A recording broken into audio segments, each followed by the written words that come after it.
Center and lowtcenter.com. Do you know your numbers? Feel like you again. Let us help. Is that as low as you can go? Okay, thank you. Hello, is that as low as you can go?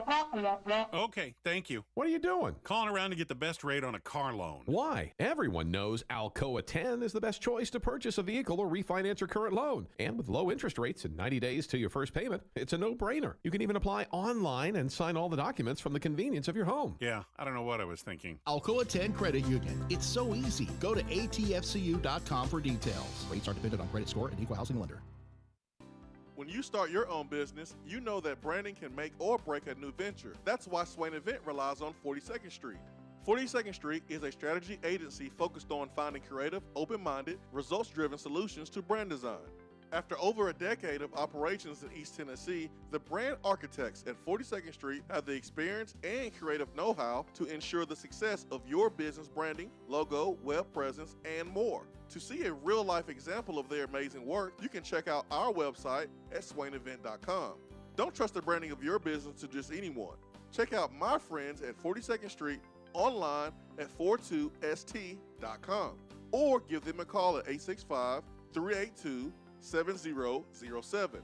42nd Street, brand, strategy, design. Is that as low as you can go? Okay, thank you. Hello, is that as low as you can go?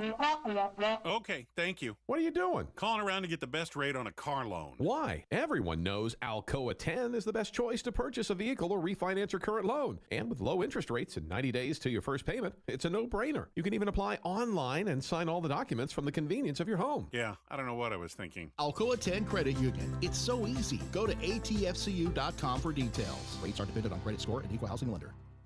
With smartphones being such an integral part of our daily lives, it is truly an inconvenience when it doesn't work properly. It disrupts the normalcy of our day. When you go into the cell phone store to have it repaired, they just try to upsell you on a new phone. That's why the owner of iDrop, TKL, left those places and opened iDrop. His goal is a happy customer. TKL and the team will listen to what you have going on and work to solve the problem of your broken device in a way that best suits your needs, instead of trying to upsell you on something that you just don't need. They don't just repair phones, they can service your laptop or PC as well as your Mac. Windows 7 support is over, but iDrop can help you transition to Windows 10. They have a 5-star rating on Google with hundreds of positive reviews. Let me say that again. I don't think y'all understand how big this is. They have a 5-star rating on Google. Their customer service really speaks for itself. So if you ever find yourself with a device that isn't performing as it should, give iDrop a call at 865-888-9740 or check them out on Facebook at iDrop of Knoxville. If man made it,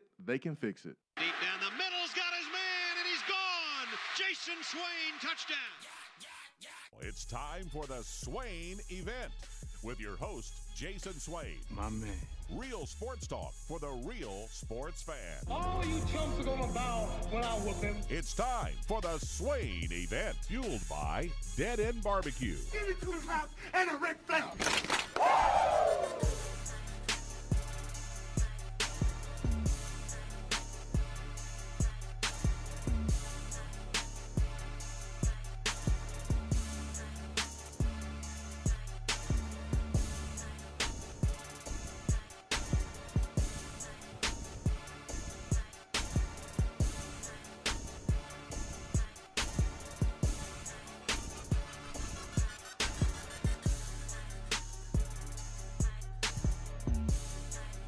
Swain Event, SwainEvent.com, fueled by Dead End Barbecue, top 100 barbecue restaurant in America. It is Wednesday, November the 3rd. Live here from the Low T Center studio, Ben McKee, Jason Swain. Hour number 1 is brought to you by Hiller Plumbing, Heating, Cooling, and Electrical. Our telephone number is 865-255-03. That is the number to the Irish Networks hotline, where business owners, you can benefit when you start your relationship with Irish Networks. 90 days, no payment, for business internet. The great Ben McKee. Good morning, sir. Good morning. How are you? Man, well rested. So well rested that I missed the celebration. The Atlanta Braves winning the World Series, and that's like one of my favorite things to do about watching watching sports. Remember we talked about how I can watch any championship sport when it gets to crunch time, and it could be baseball, soccer, it could be anything, volleyball, but like the championship moments, like the championship game, the last game, and when the championship is on the line, I can watch any sport. And the reason why is because I love watching a team win it and then they celebrate. And I missed that last night. But I'm not gonna lie though, I got some good sleep, so I'll take the sleep. It was a nice celebration. It definitely kept me up. I'm obviously not a Braves fan, but even I didn't go to bed till 1 o'clock. Just a lot of fascinating storylines with the Braves winning its first championship since 1995. And I know a lot of our listeners are very happy this morning and thrilled for my friends that are Braves fans, particularly the ones that watch from April to September year after year, because the Braves have had some tough losses over the years, and just thrilled for those people. And I know the Braves are a source of a lot of memories for a lot of people, whether it be watching with their father, their mother, grandmother, grandfather. So really happy for those people. And then just on the field, just so many amazing storylines. Freddie Freeman, homegrown Brave, didn't ask out when the Braves were rebuilding and going through some abysmal baseball to get the top picks in the draft there. And he sticks it out, and he's a great dude, and he's one of the best players in baseball, MVP last year. Now he's a World Series champion. Dansby Swanson, a Georgia kid, grew up a Braves fan. But it went to Vanderbilt. On and on and but it's on. Okay, we'll forgive you. We're not throwing shade right now. Okay, I'm sorry. Brian Snicker been in the Braves organization for, I think they said 45 years, and receives a lot of hate from Braves fans, or at least did receive a lot of hate throughout the year and years as being manager for being on social media. So really cool to see him win. And his son was the Astros hitting coach and was across the field in the dugout. That was a cool storyline. Ozzie Albies, a homegrown Brave. Then obviously you have all the newcomers, Eddie Rosario and Jorge Soler and Jock Peterson. Adam Duvall came back after going away last offseason. That all those guys played tremendous roles in the Braves winning a World Series. Max Fried bouncing back after 2 really bad performances in his last 2 outings and was just dominant last night after he got out of the first inning. And obviously I'm most happy for my friend Kyle Wright, who is an even better person than he is pitcher. And he grew up a Braves fan and has had to battle some adversity as he's gotten to the big leagues, and he did that this year and played a massive role in the Braves winning a World Series. So very happy for Kyle. That absolutely made my night, seeing him happy up there on the stage, being a World Series champion. And I know a lot of people from Buckhorn High School and Huntsville and his family are just absolutely thrilled and proud of him. So that was really cool for me, and I know a lot of my friends and people I went to high school with, seeing Kyle be a world champion was really cool, because he is genuinely one of the best people I know and deserves all the success in the world. When's he going to be on the show? Next week. Ooh! I'm going to try to get him on the show next week. I'm not going to ask him to come on this week. Nah, man. He's today celebrating. and tomorrow, hectic, and Friday, I saw where the Braves are having the championship parade on Friday. So this week would be insane for him to wake up early in the morning and come hop on the show with us. But I'm going to reach out to him over the weekend, see if he'll give us some time at some point next week. Then we'll finally believe that y'all friends when he comes on the show. That's right. We'll finally believe it, man. Yeah. Kudos to him, man. Just I grew up watching the Braves. My aunt passed away a couple years ago, but for those that don't know, I was raised with my great uncle, my great aunt. My great uncle is 93. My great aunt passed away years ago, and I remember she would sit there literally all day and watch the Braves all day. And, I rattled off the old school Braves that I grew up watching because, like, I have a choice. I didn't have a TV in my room, so I had to sit there and watch the Braves. So just so happy for the Braves fans because, man, the passion is undeniable. The passion is undeniable with Braves fans across the Southeast and across the world. So just thrilled for y'all Braves fans. Seems like everybody that grew up in the South has that one family member that grew up living and dying by the Braves. I'm a Yankees fan because I lived in New York for 4 years when my dad was stationed at Fort Drum in upstate New York. That was when I was first getting into baseball. So I was a Derek Jeter fan and became a Yankees fan and stuck with it.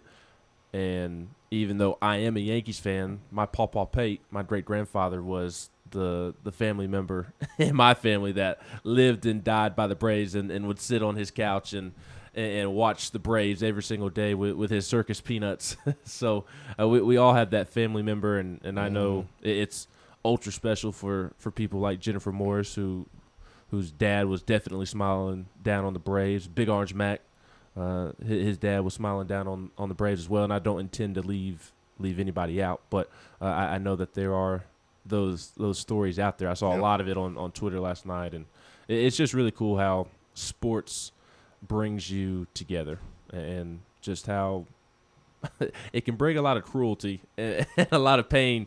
But, boy, when your team wins and at the biggest level, biggest stage, there's just no better feeling. In the world, we're Braves fans this series because of the Astros, right? So it's always great when little Jose Altuve has to go home unhappy. Let's get to the phones to start the day. Let's get to Andy. Andy, good morning. How y'all doing this morning? Good, man. How are you, Andy? I just got home. Man, I tell you what, how long you think on Saturday it's going to take our defense to completely rip Banana Boy in half? Who's Banana Boy? Will Levis. Their quarterback that eats bananas. Not just eats bananas. There's nothing wrong with eating bananas, right, Andy? It's the fact It's that he eats the whole Yeah, banana. He doesn't peel the banana. I'm sorry, I've accidentally eat a piece of that, and it's just not good. Like, nah. Well, hopefully, You couldn't pay me $50. I'd rather eat another Carolina Reaper than eat a banana peel. Well, Andy, hopefully it's the first play. I mean, if I had my choice, it would be the first play of the game. But you want to take those body shots. It's like a heavyweight fight. Andy, We know Matthew Butler will be ready. He'll have them ready. It's one thing I can say about Matthew Butler. That dude is an absolute machine. Like, it's insane how many snaps that he has took this season. But he's always humble. But when he's, like, out on the field, it's just like a totally different monster. And, I don't know who will replace him when he's gone. But, I don't know. It's going to be very interesting to see who takes his spot and takes the torch on that. But is it true that Kentucky fans are selling their tickets literally? Because I went on Vivid Seats yesterday. Let's see, it was Sunday. And it seems like there's more tickets than what there was, like, last week. I don't keep up with Kentucky fans, Andy. I have no clue. I mean, the closest I've done this week to keep up with Kentucky fans was to go to Kroger to get lunch for my kids. That was the closest thing. I don't know what they're doing, man. Kentucky fans were all in my mentions yesterday. I was busy. We had Prime yesterday. We had the Cade and Cooper duo yesterday. I haven't been paying much attention to what Kentucky fans are doing. What they do to you, Ben? They in your mentions, man? Yeah, they weren't too happy about Alante Taylor's Ooh. quote yesterday. Ooh, I saw that. I saw that smoke. I saw the quote. I like it. Mr. be mean to old women and a Mickey D's drive-through guy himself quote tweeted it, aka Matt Jones. He quote tweeted it. Vince Morrow and an assistant coach at Kentucky quote tweeted it. I mean, if you are Tennessee media folks, you kind of you cringed. You know, you gave Kentucky bulletin board material, which is what you don't want to do. Oh, I didn't cringe when Alante said it. I started cringing when Kentucky folks got a hold of it. When Alante said it, I was ready to run through a brick wall. That's right, Alante. Let them know. Oh, Tennessee does not lose to Kentucky. I love right. it. Let them know. Oh, I love it. I love it. I love it. I love it. I love it. But you're not supposed to give the opponent ammunition like that. No. That's what they tell you. Yeah. But I like that. I'm cool with it. It doesn't really matter what anyone says. These two teams don't like each other. We know the recruiting battle that happened with Tyler Barron in Kentucky. We know the recruiting battles with other players. We know what happened last year. Tennessee got absolutely embarrassed. Point blank embarrassed. And Alante wants to avenge that loss. I don't blame him one bit. And Tennessee embarrassed Kentucky the year before where they were all high and mighty and ranked high. So it don't really matter what's said, to be honest. This game is going to be intense. Kentucky's coming off an L. Tennessee's coming off an L. Let's get it on. 865-255-03. Be right back.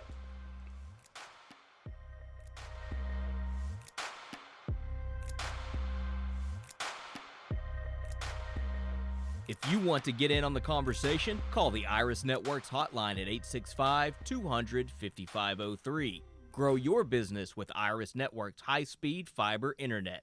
irisnetworksusa.com.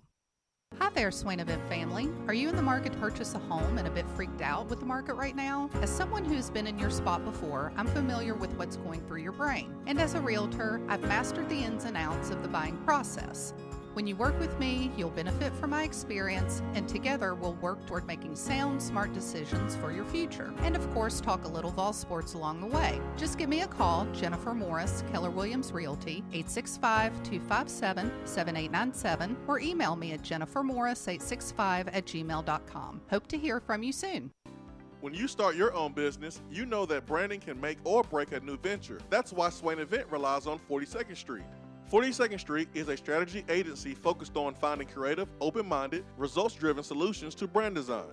After over a decade of operations in East Tennessee, the brand architects at 42nd Street have the experience and creative know-how to ensure the success of your business branding, logo, web presence, and more. To see a real-life example of their amazing work, you can check out our website at swainevent.com.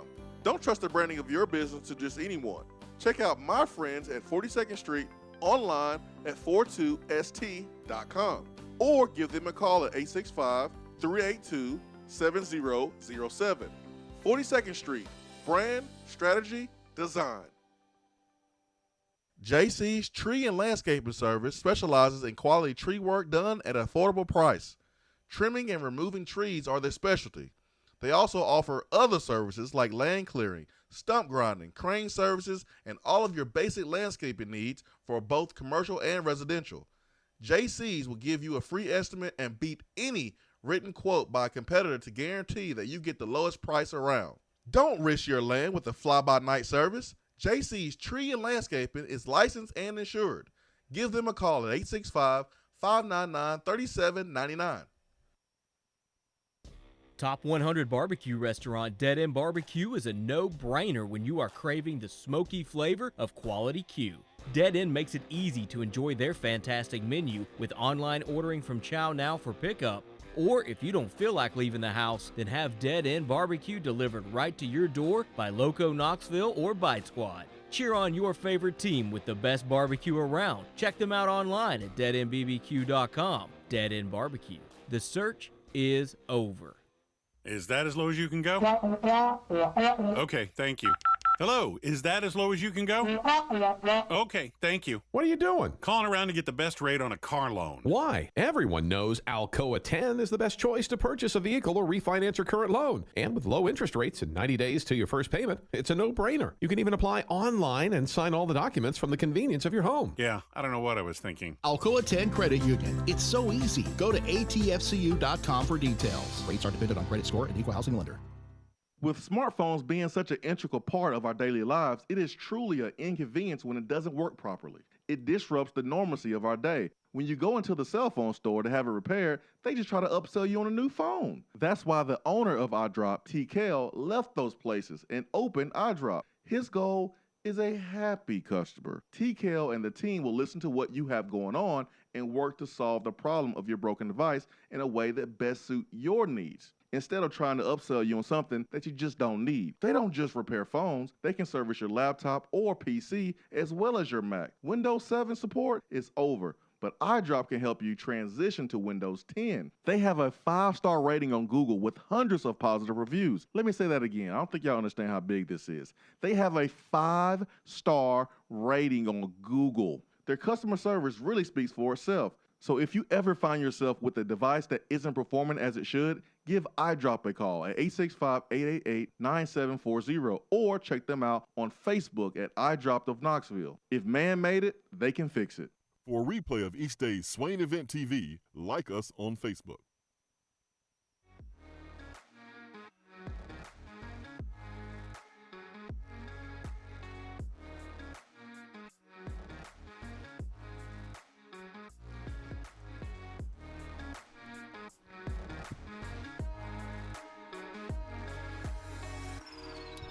Do I love it? Yes, absolutely love it. Absolutely love it. Alante on the Kentucky game, it means a lot. We don't lose to Kentucky. We didn't take care of that last year. This game is personal. We've seen the talk about them coming off a loss and being angry. Well, we're coming off a bye and we'll be ready. The only thing that's an issue for coaches is the we don't lose to Kentucky part. Everything else is cool. Coaches don't want you to provide bulletin board material to the other team. That's what they don't want you to do. Fans, we're not going to see the problem with it. We don't care, right? Who cares? It don't matter. Let's go. I just said it right before the break. But coaches don't want you to provide bulletin board material. And that little part there about we don't lose to Kentucky is what Kentucky is going to focus on, and that's what's going to motivate them, at least at the beginning of the game. And they'll have a plan. They'll have a plan to be upset. They'll have a plan to shut Alante up.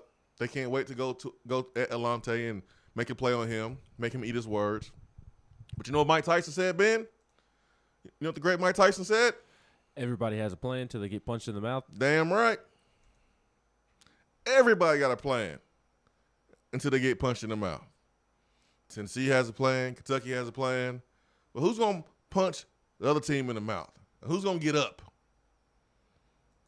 The Michigan State game, you had Mel Tucker, who talked about his team winning, who talked about his team being tougher, and it's going to be a heavyweight fight, and somebody's going to flinch. He said this before the game, and he went out and did exactly that. His team followed through on his words. So it can be done. You can talk your talk and go out there and walk your walk. You can do it. And Tennessee just putting more pressure on themselves to do it. Now, I think my point remains that this is not the best matchup, I think, for Kentucky because Tennessee poses some problems for them, same way Mississippi State does. But Kentucky thinks they can go back to the drawing board and fix all these problems in a week. I don't think they can. I think this is a problem that's been haunting them for the year, and they've been fortunate enough that they ran into a Florida team that just didn't play well, and it's not that great, and they beat them without having any offensive productivity. Florida had 130-something yards in penalties. They blocked the field goal. but they won that game, you give them credit. But just because you win a game doesn't mean that you are efficient in all phases. It doesn't mean that you don't have weaknesses. It just means that the win masked that weakness. That's all it means. I've certainly come around to Kentucky being overrated. The more I have read about them this week, watching my man Ben, come on home. Watching their game against Mississippi State and watching their game against Georgia, and I watched their game against Missouri earlier in the year. I watched the UTC game. I watched their South Carolina game. So I watched their Florida game. So I've seen every game on their schedule except – actually, I even watched the Louisiana Monroe game earlier this year. I've watched them play this year, and I've read up on them. I see the stats, and it's not because Tennessee is playing them this week and it's Wednesday. I truly feel that, yes, this Kentucky football team is not truly a 6-2 football team that has now, because they lost to Mississippi State, a very slim chance of making the Sugar Bowl. Because technically they could still finish 10-2 if they were to beat Tennessee, and then they have Vanderbilt, New Mexico State, and Louisville. So they could technically finish 10-2, possibly get into the Sugar Bowl, and this would not be when you think of a 10-2 football team, it's not going to be this Kentucky football team. So I still think that Kentucky is more than capable, more than good enough to beat Tennessee this Saturday. Kentucky beating Tennessee on Saturday would not surprise me at all. It would not. But I have come around to thinking that Kentucky is not a legitimate 6-2 football team. When you think of a 6-2 football team, the film that Kentucky has put on the field this year doesn't match up.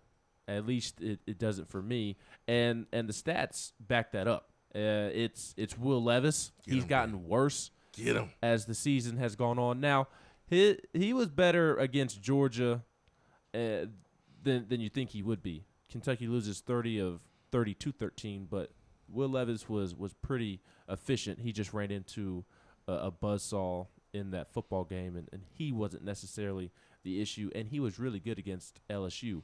But from the Louisiana Monroe game and Missouri game earlier in the year, I don't think that he's gotten better. He definitely was not good against Mississippi State. They turn it over a ton. FBS worst, -12 in turnover margin. That's the worst in the country? Worst in the country. Yes, worst in the country. Chris Rodriguez, who I previously thought was arguably the best back in the SEC, top 2, top 3. I no longer have him in that category because you can't be one of the better backs in the SEC and have a fumbling issue. He fumbled it 3 times against Mississippi State, 4 times over a 2-game period within 10 yards of the goal line. So over a 2-game period, Chris Rodriguez was within 10 yards of the goal line and fumbled 4 times. 4 times, Swain. How do you fumble 4 times within the 10-yard line? Now, there is some talk about him being banged up with a wrist injury. Maybe that's it. But Chris Rodriguez has a fumbling issue on top of Will Levis throwing 3 interceptions this past weekend against Mississippi State. They're banged up across the board, and then you look defensively, they lack a pass rush, very inconsistent pass rush. Opponents are completing 2/3 of their passes. And then on special teams, Kentucky special teams has allowed 3 blocked kicks this year. 3 blocked kicks this year. So just realizing that over the last couple of days and thinking about what Tennessee does well this year, I think it matches up really well for Tennessee. They turn it over. Kentucky does, like I said. FBS worst, -12 in turnover margin. Well, what has Tennessee done a really good job lately? Getting the ball out and forcing some turnovers. Obviously, that pairs with Chris Rodriguez as well. Tennessee does a great job of swarming to the football and trying to get the football out of there. So I think Tennessee can create some turnovers. Opponents are completing 2/3 of their passes. Well, last I checked, Hendon Hooker has been very efficient passing the football. So if other opponents are completing 2/3 of their passes, I expect Hendon Hooker to have a lot of success passing the football. And then this one really stood out when I said that Kentucky special teams has allowed 3 blocked kicks. I don't know if you know this, Swain, but Tennessee's blocked some punts this year. Deshaun Rucker, Christian Charles. And after each blocked punt that Tennessee has had this year, Christian Charles came back and said, well, we identified something on film, we made an adjustment during the week, and we went out and executed. Deshaun Rucker said the same thing last week about Mike Eckler seeing something on film last week and making an adjustment in practice, getting Deshaun Rucker in a position where he can go block the punt. And what do you know? It happens. So if Kentucky has already given up 3 blocked kicks, I'm sure Mike Eckler this week has identified something on film that is going to put Tennessee in a good opportunity, or to have a good opportunity to block another kick, whether it be a field goal or a punt. So you just really look at Kentucky's deficiencies, and I think it ties in well with what Tennessee does do well. So I've come around to Kentucky being overrated and benefiting from an easy schedule, because Missouri is terrible, beat them by a touchdown. Barely beat UTC. South Carolina is terrible and beat them by 6, 16-10. Florida is a very bad football team, and you beat them by a touchdown. LSU is abysmal, and you did blow them out, and you deserve credit for blowing them out, but LSU's abysmal. Georgia, number 1 team in the country, you got drilled by them. Mississippi State, pretty solid football team, and you let them run away with it in the fourth quarter, 31-17, and now you play another solid football team in Tennessee. So, as you can tell, I like the matchup this Saturday. Man, deep down in my heart, I'm so proud of you. Man, I'm so proud of you, Ben. You came around. I'm so proud of you, Ben. I'm so proud of you, man. So proud of you. Oh, man. A tear almost fell from my eye listening to you drop them facts. Facts that I just felt in my heart a couple weeks ago watching Kentucky. I was like, I know what this record says, but I'm watching the film, and the film doesn't match the record. The way they play doesn't match the record. And this is what we can say about the SEC. There's no reason trying to figure out through the transient properties and all that stuff. There's no reason to try to figure it out. What we can say about the SEC is, like, it's a week-to-week league, and things change. Well, this team beat that team, and that team beat that team, and that team beat that team, and play with that team. Does that mean that this team? No, it doesn't mean that. It means that this week, that this team is better, and last week, this team struggled, and this week, this team is more healthy. Things change. It's a week-to-week league. This is what we need to understand. Don't make it harder than what it really is. Don't confuse yourself. Don't give yourself a headache. Just know that early in the season, Florida was really good when they played against Alabama. And they had one of their best games. And they were really close to beating Alabama. And then they played us, and they took advantage of a drop pass on 4th down that would have changed the whole complexion of that football game. But you give them credit, they took advantage of it, and they ran off with the game. And then from that game on, Florida has not been the same. Florida looked like an average football team at best when they played against Kentucky, and you give Kentucky some credit, but you do understand that a lot of that was Florida beating themselves with pre-snap penalties and things like that. At one point, Texas A&M looked terrible, but it didn't look terrible against Alabama. Does that mean that Texas A&M deserves to be in the top 4 of the college football playoffs because they beat Alabama? No. No, that's not what it means. It means that day, that week, they were better than Alabama. That's what it means. This is a week-to-week league. College football is a week-to-week product as well. You're dealing with 18 to 22, 23-year-olds that got things going on top of football and in school that play at different times of the day. Injuries are a part of it. Matchups are a part of it. This is not a science. Don't try to break it down because you're going to just confuse yourself. Here's another thing that I meant to mention that I recognized, learned, remembered yesterday, and Volstorm points it out here on the text box. Volstorm's a smart guy. He is, unfortunately. Who on Tennessee's coaching staff knows Will Levis the best? Tim Banks. And I completely forgot about that storyline. Tim Banks. Until yesterday when Tim Banks was asked about it in his press conference about how he's seen Will Levis grow from his time at Penn State to now. And look at that. Tim Banks has already coached his tail off this year. And now he's going up against the quarterback that he knows like the back of his hand because he went against him in practice at Penn State. And Will Levis has improved since he was at Penn State. He's not exactly the same, but in large part he will be the same. So I think that truly does play into Tennessee's advantage that Tim Banks knows Will Levis, knows what he does best, knows his deficiencies. I really think that plays into Tennessee's favor. I think that will have an impact on the game. I think so too. I can't wait to the game, man. I've really turned the corner. I'm cautiously very excited.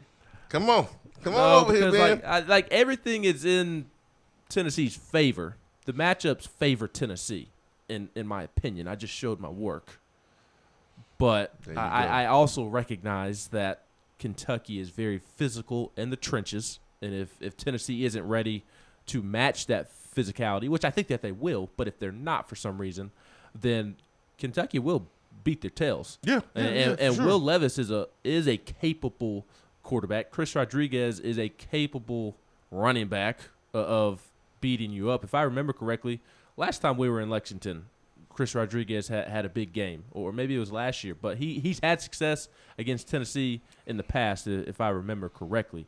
Wanda Robinson, we talked about him yesterday. He's an NFL receiver that is going to be a problem. And hopefully Tennessee can limit him. They have tight ends that can beat you. If you're not careful, Josh Ali will get in and make a play. He won't have a lot of plays, but he's capable of making a play to beat you, the number 2 receiver there. Chris Rodriguez 2 years ago when Tennessee beat Kentucky there, it was the Lynn Bolton game where he went option because they had to kind of change up everything because of an injury. But Chris Rodriguez had 81 yards and 12 carries, 6.8 average. Didn't score a touchdown though, but he was good that day for sure. So you are right there when you said that. It seems like he's been there forever, but he's been their reliable guy up until last week where he put the ball on the ground a lot. And I'm pretty sure that that's a point of emphasis for him and the offense, and they'll really, really focus on holding that ball high and tight and protecting those points of the football so that way that doesn't happen again. But if you're Tennessee, you are stripping, you are punching at the football. I want to see a Peanut Tillman type of punch from our DBs and our defense. Alante, he's really good at that, yep. And it wouldn't surprise me to see him force one. Last year, Chris Rodriguez had 73 yards and a touchdown on just 13 carries. Yeah, so he's been solid. He's been solid. Another thing I forgot to mention, Kentucky is struggling at corner right now.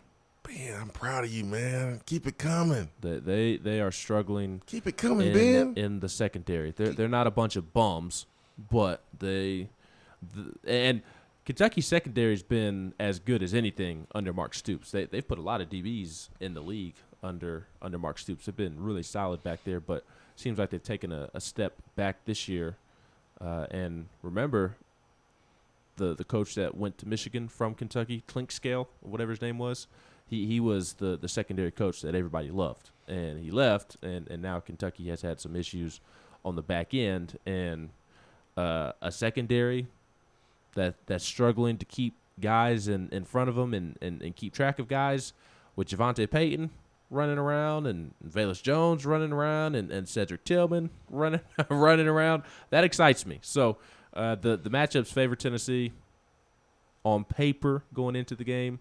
Kentucky's banged up. Tennessee is fresh off of a bye. Tennessee should handle business, in my opinion. Let's go to the phones.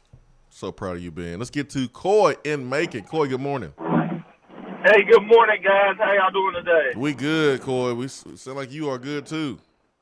Man, waking up a champion feels great, dude. I'm so excited for the Braves, man. It was a long, hard-fought season. Halfway through, we never thought, that they would be able to pull off what they pulled off. And it's just, man, it just means so much to the city of Atlanta to be able to bring home that title, man. It's just a good feeling, man. I'm so excited. I was hoping that they could do it, at home in front of the home crowd. I was actually really fortunate and got gifted a ticket to the game Sunday night and got a chance to go see a World Series game. That's kind of a bucket list, but I was hoping to see them celebrate, but they got it done last night, man. So just really excited. I was wondering if you saw that Soler home run last night, and I think it was the second or third inning. I saw the highlights of it when I got back from Prime and got settled and turned the game on. It was 6-0, and so I didn't see the home run live, but I did see the highlights. And man, he smacked the ball. How you say it? How you say it, Ben? Did he pee on it? Did he pee on it? No. He pissed on it.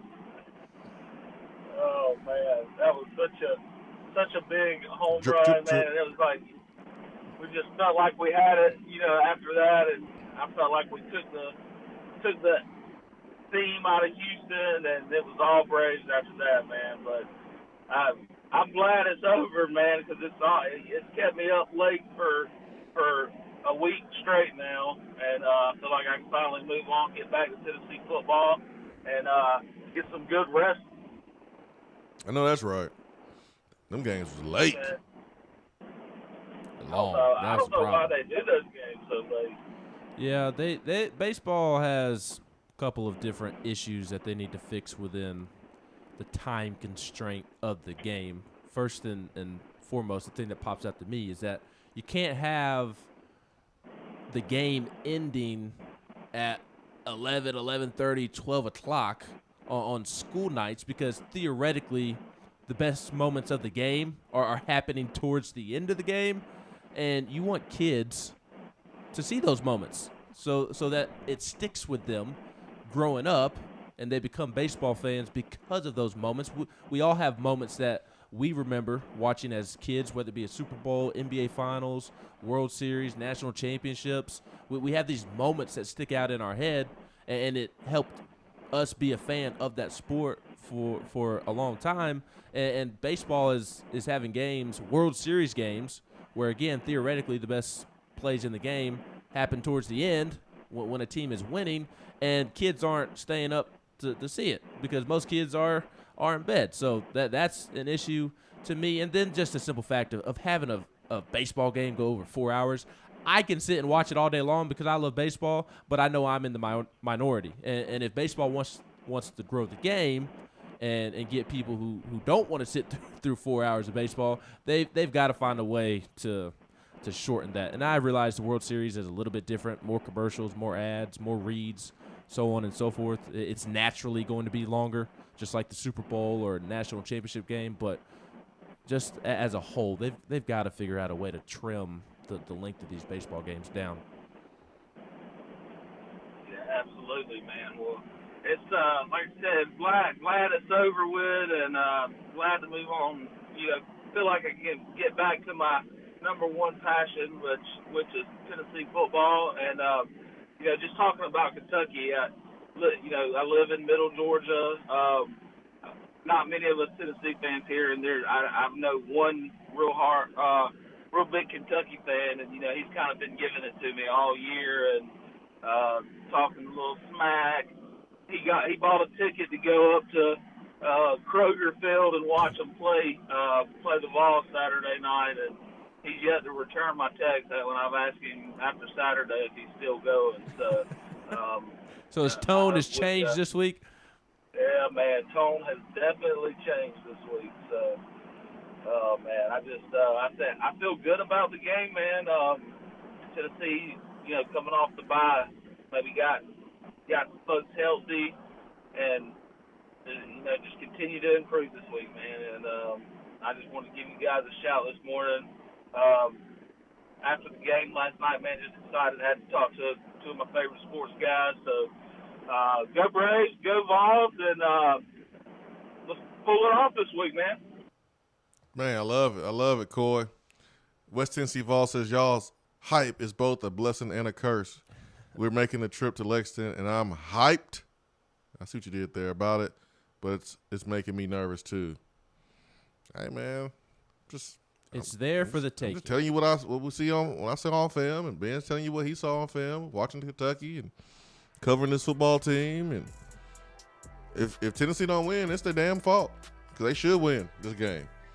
They have so many advantages in a lot of areas. Now, Kentucky's front should pose some problems, but it's not like Tennessee hasn't faced a good front this season, and they did a good job of holding their own a lot of the time with guys out. And so you're going to get majority of your injured players back, and you should win this game. Don't even try it. Don't even try it. If Tennessee doesn't win this game, it ain't going to be because of Jason and Ben hyped them up and cursed them and jinxed them. No, it's going to be because, didn't execute, didn't make plays. But you watch Kentucky play this season, you watch Tennessee play this season, and recently Tennessee is trending in the right direction. Kentucky is not trending in the same direction. Tennessee right now is playing at a level I don't think Kentucky can play at. And the matchups favor Tennessee in a lot of areas too. So that's why I feel like really good coaches. Yes. Tennessee has really good coaches. Tennessee hasn't had really good coaches in this matchup in quite some time. And was still spanking Kentucky's butt. And was still beating Mark Stoops. So I it's weird because he's only coached 8 games here, but I have so much confidence in Josh Heupel. Off week and Tim Banks to prepare. And Will Levis is no Matt Corral and Bryce Young. I'm sorry. He'll beat you with his legs, but he's not that dynamic. He's going to do more than just beat Tennessee with his legs. He will have to throw the football, which is something that he has struggled. He's been throwing it all right. It's been to the other team. Or overthrowing his receivers. I mentioned the deep ball stat since the UTC game earlier this week. I'll throw it out later on in the show since we're going to a break. But he's been a little Joe Milton-esque here of late on the deep ball as well. Val Birmingham says, I have Ole Miss vibes about this game. We all thought we'd win and then lost in the end. Not we all. I picked Ole Miss to win. Yeah, I don't know about that, Val Birmingham. Good about the potential of winning the football game. I didn't go into the Ole Miss game feeling like we had all these advantages either. No. I hope we won, and that's what we said that week. I hope that we won. I expected to win against South Carolina and Missouri. I hoped against Ole Miss. That's the difference. And I'm looking at this matchup for Tennessee. I don't just hope to win. I expect Tennessee to win this game based on how Kentucky played last week and how Tennessee has been playing recently. So I don't know about them vibes, Val Birmingham. I don't have those vibes, man. I don't see how they are even close to the Ole Miss vibe. But please elaborate. We would love to hear it. Hour 1 is brought to you by Hiller Plumbing, Heating, Cooling, and Electrical. Stay with us. Be right back.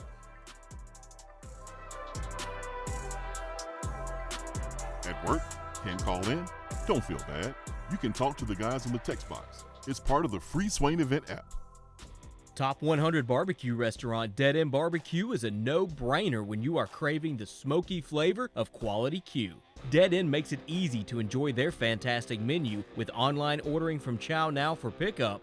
Or if you don't feel like leaving the house, then have Dead End Barbecue delivered right to your door by Loco Knoxville or Bite Squad. Cheer on your favorite team with the best barbecue around. Check them out online at deadendbbq.com. Dead End Barbecue. The search is over.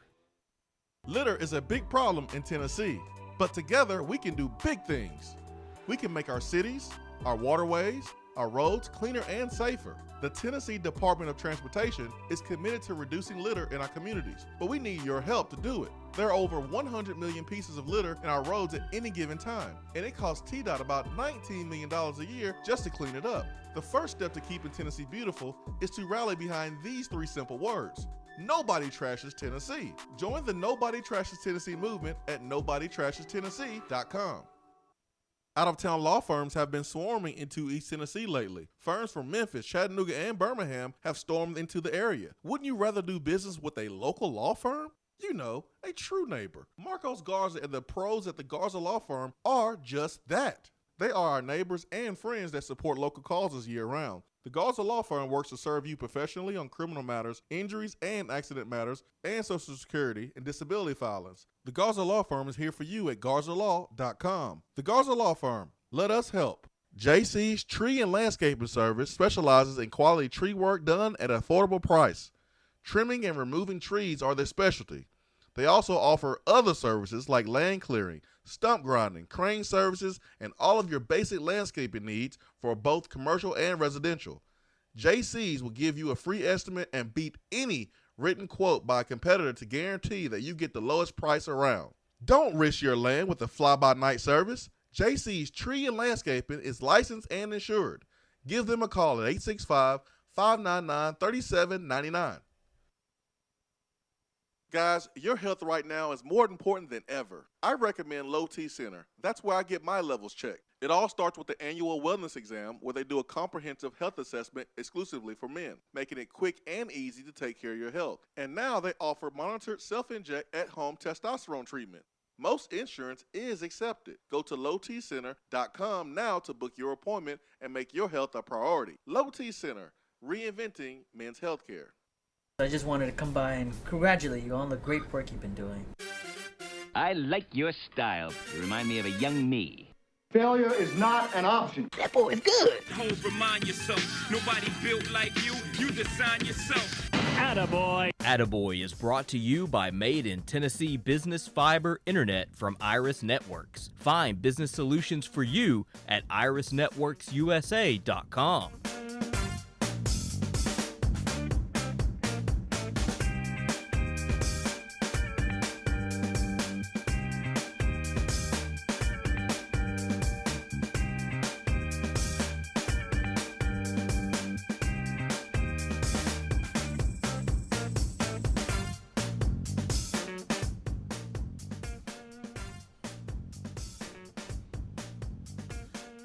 Can it be any more obvious of where Attaboy is going today? Can it be any more obvious, Ben? Attaboy is brought to you by Iris Networks. 90 days, no payment for business internet, high quality, reliable fiber internet, and voice, irisnetworksusa.com. All right, Ben. What you got for Attaboy? I mean, that's pretty obvious. Yes, it is very obvious that the Atlanta Braves. Oh, this is cool. Google Braves. Fireworks pop up. That's cool. The Atlanta Braves are World Series champions for the first time since 1995. Jorge Soler had 3 clutch home runs in the World Series and was named World Series MVP. And for me, it's funny to think of Jorge Soler because back when I was a bat boy for the Huntsville Stars, he was playing for the Tennessee Smokies. Mm-hmm. Came up as a Cub, and he was playing for the Smokies. He was a big time prospect. He signed, I want to say from Cuba maybe. Watch it, Ben. Yes, Cuba. I just looked it up. He was a big-time baseball prospect and signed out of Cuba and was coming up with the Smokies and was playing there at good old Joe Davis Stadium in Huntsville off the Parkway. And I was a bat boy there for 3 years. And Jorge Soler came through when he was a top prospect, along with Chris Bryan and Javier Baez. And fun times. And one game when I was bat boy, and he left his sunglasses. And again, he signed for a lot of money. So these were not your ordinary cheap sunglasses. You stole them, didn't you? No. I'm a good person, unlike you. I took them back up to the clubhouse after he left them down on the dugout bench, and I was like, hey, who are these? And they pointed me to Soler's locker and sent me over there. And he's like, oh, thank you so much. Thank you so much. Easy, Ben. I'm not. He's got an accent. I'm mimicking his accent. I'm just kidding. Go ahead, man. And he was really nice and really cool about it. And he was like, what is your name? And he's like, I was like, Ben. He's like, oh, Ben Hameen. So I saw him like Benjamin, but with his accent, it was like Ben Hameen. And so the next day I saw him, he was like, Ben Hameen, my new favorite friend. Thanks for bringing me my glasses. So that was nothing huge. But sounds like he's your best friend too. When he gonna be on the show? Never. Next week. He has not thought about me a day since those words left his mouth. But he was awesome in the World Series. Won World Series MVP. I specifically want to give an attaboy to Ozzie Albies, and I have a little clip, a minute clip that I want to play.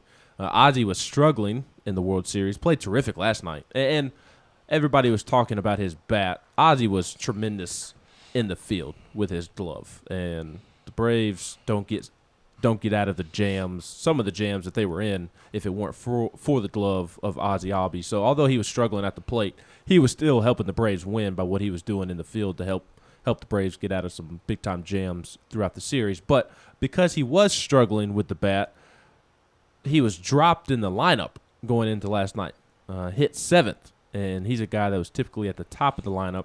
And when Pedro Martinez asked him about it after the game, he had a really, really cool response that a lot of athletes and just people in general can take from. Super sweet when they told me they're going to move. I said, do whatever makes us win tonight. All I want to do is win one more game and be the world champion. So when they told me, all I said, I put in my mind to every situation, man, I'm just going to get on base or score the runs to win the boys win, help the boys win tonight. That's what Ozzie had to say about moving down in the lineup. And I know that seems so little and such an obvious thing to do, Swain, but you know how these professional athletes are. They got a big ego. And yeah, some of them.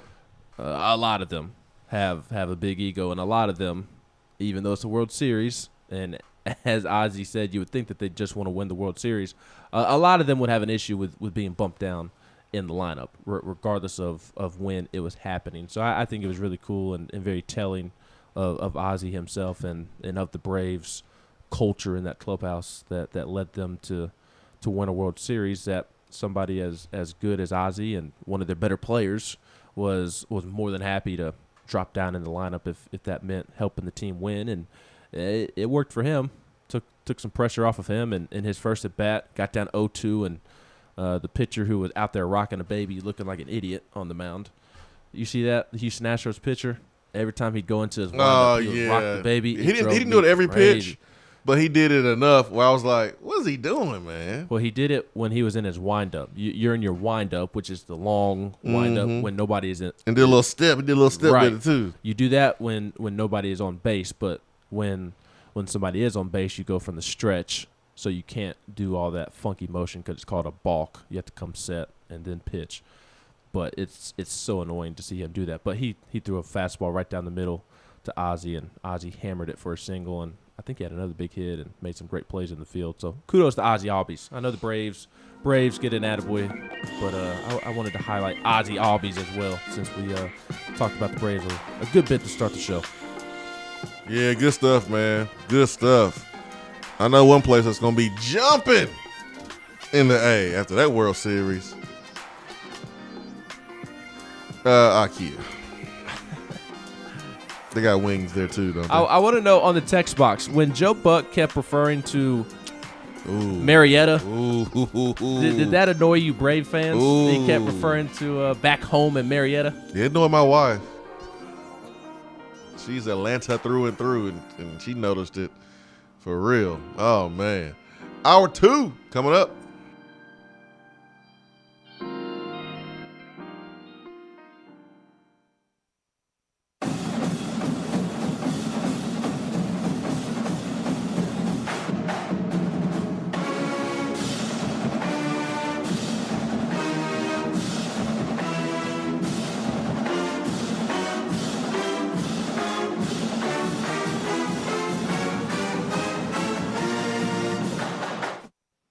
When I made the move to my own studio, I was worried about this. I was worried about that. I was worried about, hey, did I get this piece of equipment? Did I get that piece of equipment? Does that sound good? Does that not sound good? One thing I didn't have to worry about, that was office furniture, because Office Furniture Outfitters met my furniture needs. With a 50,000 square foot facility, they have East Tennessee's largest selection and are the best value for new and used office furniture. Located in Knoxville, it's easy to find everything you need for your new space, including desks, file cabinets, chairs, conference tables, and more. Office Furniture Outfitters is turnkey. They came to my place, we mapped everything out that was needed, they delivered, and get this, set everything up. To learn more about what Office Furniture Outfitters can do for you, log on to OFOKnox.com. That's OFOKnox.com. Is that as low as you can go? Okay, thank you. Hello, is that as low as you can go? Okay, thank you. What are you doing? Calling around to get the best rate on a car loan. Why? Everyone knows Alcoa 10 is the best choice to purchase a vehicle or refinance your current loan. And with low interest rates and 90 days to your first payment, it's a no-brainer. You can even apply online and sign all the documents from the convenience of your home. Yeah, I don't know what I was thinking. Alcoa 10 Credit Union. It's so easy. Go to atfcu.com for details. Rates are dependent on credit score and equal housing lender. Good morning, Swain Event family. Several of you, like Ben McKee, have reached out to me for real estate assistance this year, and I want to say thank you. I appreciate your trust in me to ask questions and help you navigate the real estate world. That's right, Jennifer. Buying a home is a scary process, especially for a first-time home buyer. Jennifer recently helped my wife and I buy our first home and made the entire process seamless. Her willingness to go above and beyond is what sets her apart. As always, feel free to give me a call. Jennifer Morris, Keller Williams Realty, 865-257-7897, or email me at jennifermorris865@gmail.com. Top 100 barbecue restaurant Dead End Barbecue is a no-brainer when you are craving the smoky flavor of quality Q. Dead End makes it easy to enjoy their fantastic menu with online ordering from Chow Now for pickup. Or if you don't feel like leaving the house, then have Dead End Barbecue delivered right to your door by Loco Knoxville or Bite Squad. Cheer on your favorite team with the best barbecue around. Check them out online at deadendbbq.com. Dead End Barbecue. The search is over. When you start your own business, you know that branding can make or break a new venture. That's why Swain Event relies on 42nd Street. 42nd Street is a strategy agency focused on finding creative, open-minded, results-driven solutions to brand design. After over a decade of operations in East Tennessee, the brand architects at 42nd Street have the experience and creative know-how to ensure the success of your business branding, logo, web presence, and more. To see a real-life example of their amazing work, you can check out our website at swainevent.com. Don't trust the branding of your business to just anyone. Check out my friends at 42nd Street online at 42st.com or give them a call at 865-382-7007. 42nd Street, brand, strategy, design. More and more Tennessee businesses are switching to Iris Networks for reliable, local, high-quality, high-speed business fiber internet. Iris provides direct internet access from 10 megs to 10 gigs with no payments for 90 days. Iris also offers next-generation business phones with work from anywhere capability from the mobile or laptop app. With local sales, support, and service, Iris is a partner in the community. Learn more at irisnetworkusa.com or call 865-448-IRIS. Iris Networks, a Tennessee business connecting Tennessee businesses. Fellas, when it's time to freshen up that wardrobe, there's only one play to make, and that's to go see my friends at Mark Nelson Denim in downtown Knoxville. Find the latest in small batch denim in the heart of Knoxville. Denim isn't all they do, though. Mark Nelson also does custom suiting and blazers. Let your personal style shine with Mark Nelson. If you don't have time to go shopping for yourself, but still want that fresh look, then sign up for the NN Society. Let the experts handle the shopping and get $300 worth of merchandise for just $150 every other month. That's 6 times per year to keep you looking styling every day. Let Mark Nelson Denim help you be the best you, because when you look good, you feel good. Go to marknelsondenim.com. Litter is a big problem in Tennessee, but together we can do big things. We can make our cities, our waterways, our roads cleaner and safer. The Tennessee Department of Transportation is committed to reducing litter in our communities, but we need your help to do it. There are over 100 million pieces of litter in our roads at any given time, and it costs TDOT about $19 million a year just to clean it up.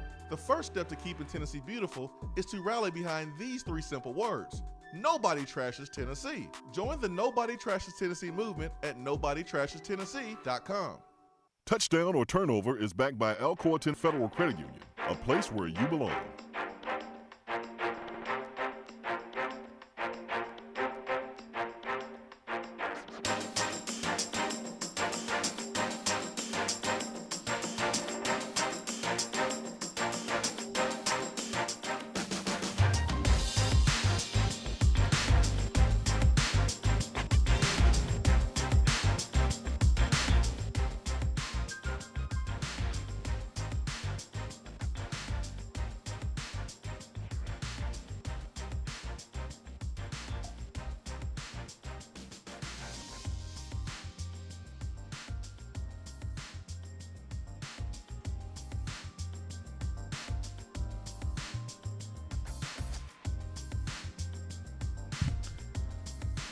Swain Event, SwainEvent.com, fueled by Dead End Barbecue. Time for touchdown or turnover. Today, touchdown turnover, Ben, is will Kentucky attack Alontae Taylor on the first possession of the game for Kentucky's offense? I asked this because Alontae had a quote that Kentucky is using in its bulletin board material, saying that, hey, man, we don't lose to Kentucky. We don't lose to Kentucky. And Kentucky fans, Kentucky coach has taken it and put it in his back pocket. We'll see if he pulls it out on Saturday, or if he doesn't pull it out at all. It doesn't matter if Tennessee wins. But because you have a starting corner making these comments, do you think Kentucky will go after and attack Alontae Taylor? First offensive possession for Kentucky, touchdown or turnover? Ooh, that's a good question, and one that neither of us know the answer to. Not for certain. So, and I'm hesitating because I can see it happening, but I can also see them trying to establish the run early and often. Because, again, as I mentioned last segment, Kentucky has really struggled on the deep ball since the UTC game earlier this year. And I mentioned this stat on Monday, I believe it was, from SEC StatCat.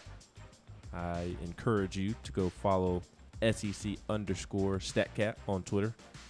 Has a lot of great stats involving SEC football. And he tweeted out that since the Chattanooga matchup, Kentucky is 0 for 10 with 2 interceptions on its deep pass attempts. 0 for 10 with 2 interceptions on deep balls. And it's been even worse on just even passes 10-plus yards down the field. So those intermediate throws.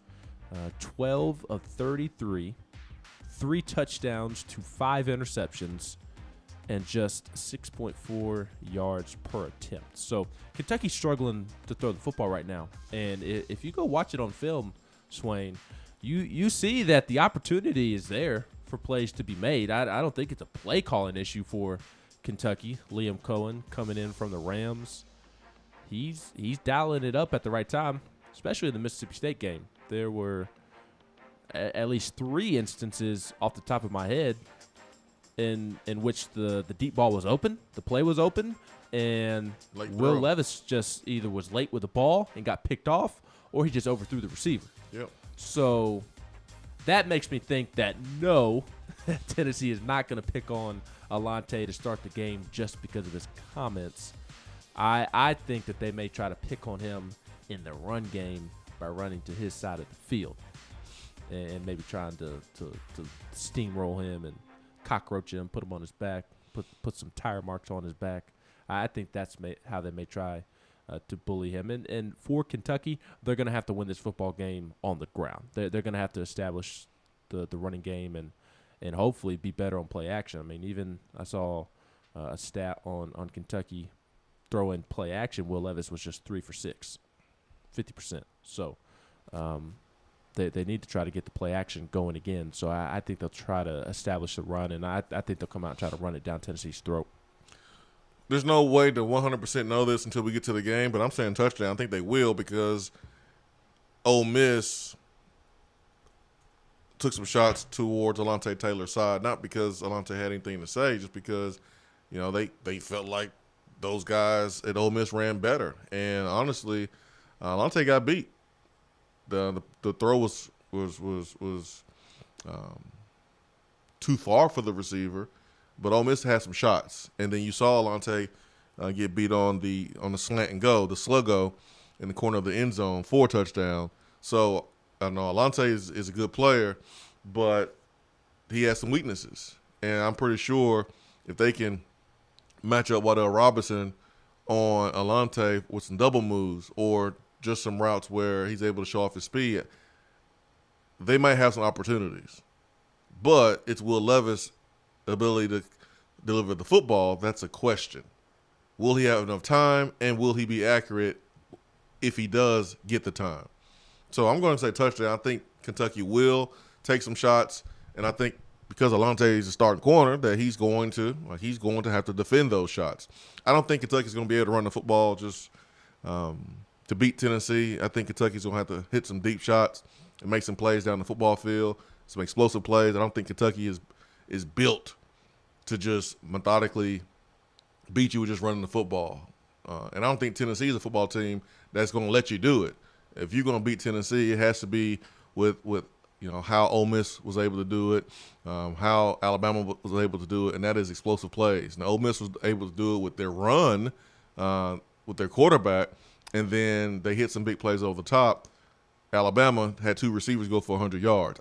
Kentucky, I don't believe, will be able to just run the football for 4 quarters and just beat Tennessee. They do not have a triple option offense right now with Lynn Bowden back there, and they almost had an opportunity to beat Tennessee, but I just don't feel like Kentucky being one-dimensional is going to benefit Kentucky at all as far as winning this football game. But I'm going touchdown, man. I think they're going to try to go after Alante Taylor. It's a night game. They want to make sure that they get the crowd into it, and the best way to do it is to score in their opening possession. And be ready, Alante. The ball's coming your way. Hopefully, Alante is able to hook up Vol Nation with some cookies this week.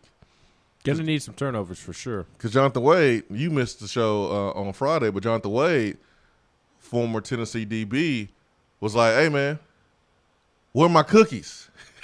I don't know how he found out about that, because I don't think he's on social media like that on Twitter, maybe Instagram.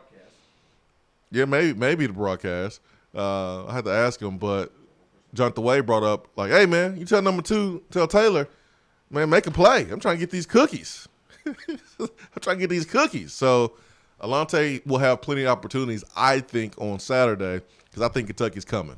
All right, let's get to the phones, and let's get to Dave Tona. Dave Tona, good morning.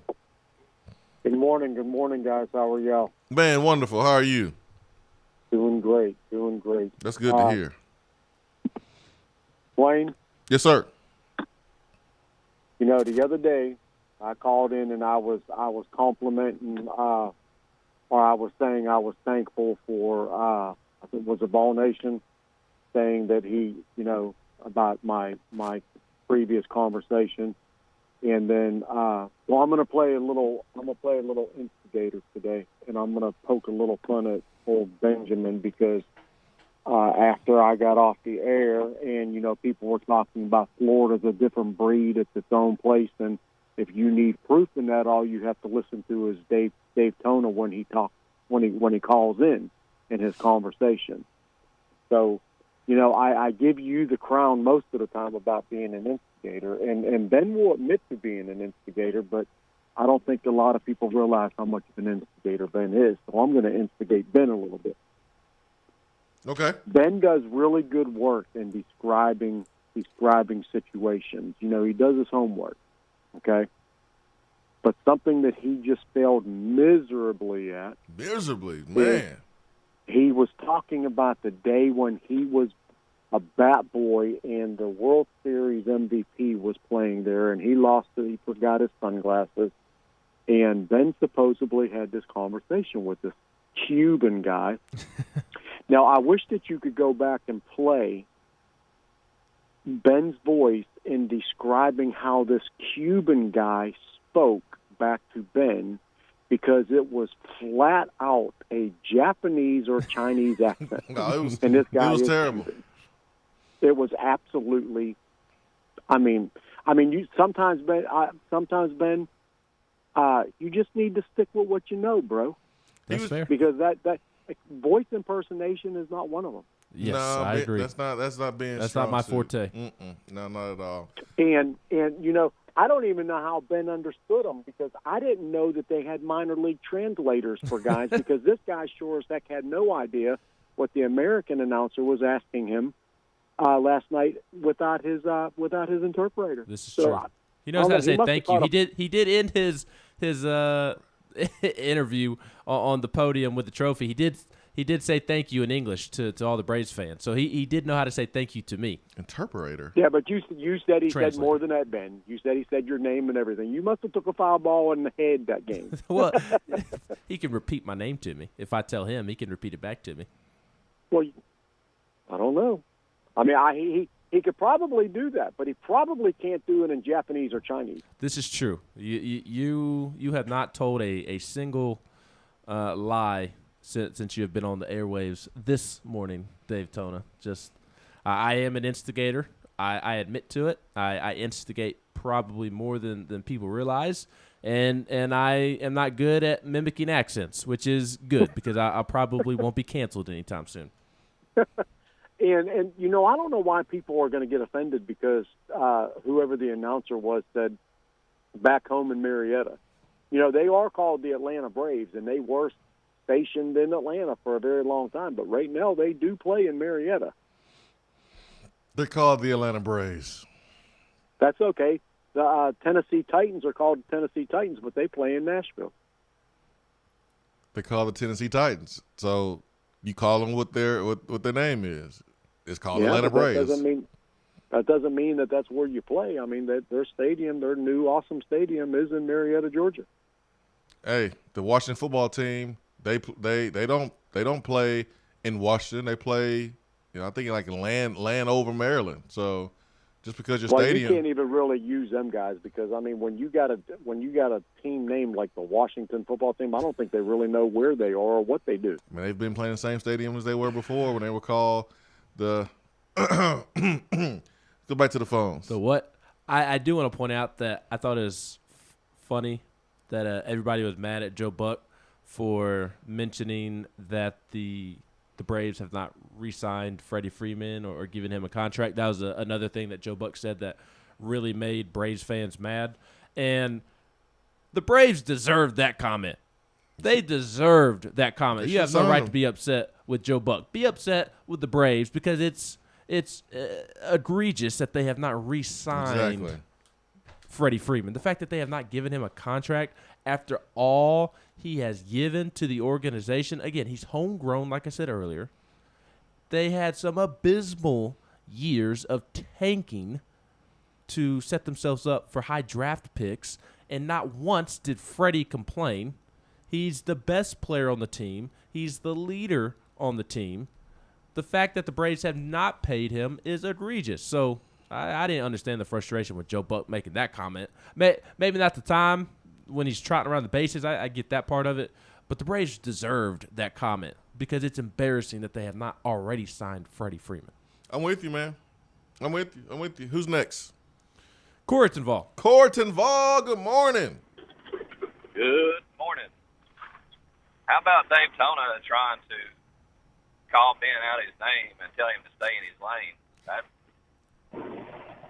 He was trying, man. Ouch. I just don't know how I'm wouldn't going to take that, recover. Ben. I don't know what an interpretator is. I never heard that before. I had Teddy Bruschi on me. I was like, wait, interpretator? What is that? Come on, man. Maybe I need to get in the dictionary. I ain't never heard that word before. Y'all ever seen a grown man twerk and do the tomahawk chop at the same time? I saw Seth Stokes doing it on Twitter last night. Brad Matthews as well. Oh, man, I guess I wasn't the only one then. I know Stokes was twerking, My wife man. looked over at me like, what in the hell's wrong with you? And Ben didn't give Seth his love at the beginning of the show either, man. He forgot about Stokes. It was a diehard Braves fan. I did give Stokes some love because I mentioned Jennifer Morris, Big Orange Mac, and then I said I'm going to stop right there so I don't forget anybody. Can't forget Stokes. And Seth falls under the umbrella of not being forgotten about Stokes. Him and Brad. I didn't forget about him. If it wasn't for Stokes, there'll be no Ben McKee in the Knoxville media. You got to say Stokes first. Green card revoked. I bet Jennifer's out doing donuts in the parking lot this morning. Oh, definitely. No, I just kind of wanted to chop it up a little bit with you guys about that. It was cool to see that. I've been a fan of them since I was a little kid, so it's good to see.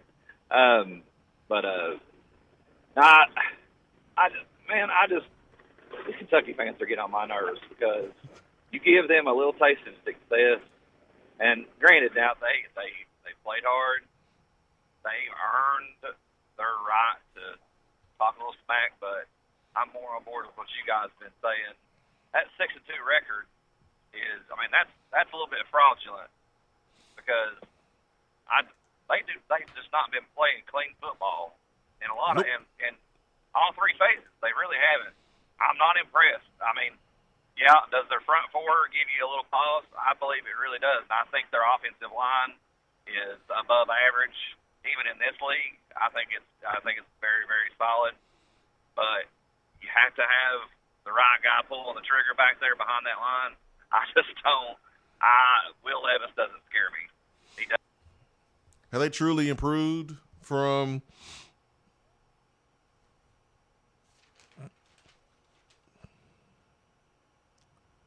what was the previous quarterback? Terry Wilson. Terry Wilson Jr. I don't know if they really improved, man. Thanks for the phone call there, Cortonval. Have they really, really improved? I don't know. Let's go look at the AP top 25, and we know the top teams, top 5 teams. But when you start looking at teams with 2 losses, Auburn, Texas A&M, Ole Miss, BYU, Iowa, Kentucky. I'm sorry, but Kentucky is the worst 2-loss teams in the SEC. Auburn, Texas A&M. Now, I'm not going to speak on BYU because, quite frankly, I haven't followed BYU. But you got Ole Miss, A&M, and Auburn right there in the SEC. Kentucky is 6-2 as well. And I'm sorry, Kentucky loses to all these teams if they play this week. All 3 of them they would lose to, in my opinion. So, Kentucky fans, football is better. This is one thing you can say. Your football program is better. That's it. Don't get too full of yourself. Your football team is better. Nothing more, nothing less. Still not ready to take that step. Not ready just yet. It's better. It's better. I got a message. Someone said that Tennessee was the best 4-loss team. I guess so. But this matchup for Tennessee It's right. It's one that you wanted. After the bye week, you're playing good football. Your players are still locked and loaded. There's some teams around the country where players are checked out. Florida. Players are checked out. Coaches are trying to make sure they're able to keep guys from going to the transfer portal. But you got guys on Tennessee's team that still dialed in. And listen, Kentucky players look like they dialed in for the most part. So it's going to be a good game. It's going to be a good game. But I said it on Monday. I said it on a Wednesday. I got Tennessee winning this game. By how much? Do I got to tell you right now? Single digits, double digits? Do I got to tell you right now? You can tell me single or double digits on a Wednesday. I'm going to go single to give myself a little room to say double by tomorrow and then triple by Friday. Triple digits by Friday. 865-255-03. Be right back.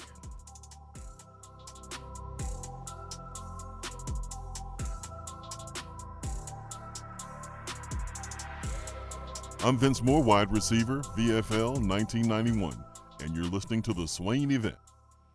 When I made the move to my own studio, I was worried about this. I was worried about that. I was worried about, hey, did I get this piece of equipment? Did I get that piece of equipment? Does that sound good? Does that not sound good? One thing I didn't have to worry about, that was office furniture, because Office Furniture Outfitters met my furniture needs. With a 50,000 square foot facility, they have East Tennessee's largest selection and are the best value for new and used office furniture. Located in Knoxville, it's easy to find everything you need for your new space, including desks, file cabinets, chairs, conference tables, and more. Office Furniture Outfitters is turnkey. They came to my place, we mapped everything out that was needed, they delivered, and get this, set everything up. To learn more about what Office Furniture Outfitters can do for you, log on to ofonox.com. That's ofonox.com. If you're coming to Knoxville and need a place to stay, do yourself a favor and book a room at Hampton Inn Paper Mill, also known as the Hampton on the Hill. This award-winning property is literally in the top 5% of all Hampton Inn properties. The GM, Stephen Lawrence, is a good old local boy who grew up in the business around Knoxville. He and his staff are always available, always willing to help, and will go above and beyond for their guests. The newest Hampton Inn in Knoxville has clean, affordable rooms, flat screens, fridges, and microwaves in every room. Plus, breakfast is included in every rate. Not to mention, there's also a pool and fitness center on site. If it wasn't so close to amazing restaurants, bars, and shopping, you would never want to leave. At only 6 miles from campus, you're still right in where the big orange action is. Go to HamptonInn.com, search Knoxville, and book your room at the Hampton Inn Paper Mill, or call 865-693-5400. We're here with Dr. Michael Carlson of Tennessee Regenerative Sports Medicine to discuss PRP, platelet-rich plasma. If you have orthopedic injuries such as shoulder pain, knee pain, Achilles tendonitis, or tennis elbow, you should give them a call. Good to be back, Jason. We specialize in non-surgical orthopedics, so we treat damaged tendons, ligaments, and joints, including rotator cuff injuries, knee injuries, and elbow and foot problems by using ultrasound-guided injections with PRP. And this form of treatment helps stimulate the body's own reparative process and assist in the healing of damaged tissue. Doc, what makes your training different than others? I've been practicing in Knoxville for over 26 years, and I'm certified in interventional regenerative orthopedic medicine through the American Academy of Orthopedic Medicine. They've been the leader in this form of treatment since 1983. I also teach this form of treatment on a national and international basis to other physicians, residents, and medical students. Here in our clinic, I'm the one doing the procedure, and we're using your own PRP, which are concentrated platelets, to treat your injury. So in other words, Jason, it comes from you and it goes back to you. So you know exactly what you're getting and know exactly the level of training involved. Do what the pros, college athletes, and I have done, and visit them online at trsportsmedicine.com. Tennessee Regenerative Sports Medicine, East Tennessee's leader in PRP therapy. Fellas, when it's time to freshen up that wardrobe, there's only one play to make, and that's to go see my friends at Mark Nelson Denim in downtown Knoxville. Find the latest in small batch denim in the heart of Knoxville. Denim isn't all they do, though. Mark Nelson also does custom suiting and blazers. Let your personal style shine with Mark Nelson. If you don't have time to go shopping for yourself, but still want that fresh look, then sign up for the NN Society. Let the experts handle the shopping and get $300 worth of merchandise for just $150 every other month. That's 6 times per year to keep you looking styling every day. Let Mark Nelson Denim help you be the best you, because when you look good, you feel good. Go to marknelsondenim.com. At Iris Networks, we know that business communication solutions are critical to your success. Since 1998, we've been helping businesses in East Tennessee by providing reliable and affordable high-speed fiber internet and voice solutions. That's why Iris Networks is your Tennessee communications partner. With internet speeds up to 100 gigs and work from anywhere solutions like mobile apps, video conferencing, and file sharing, we make sure you can stay connected to your customers and great communities we live and work in. Iris Networks, because just like you, Tennessee is our home.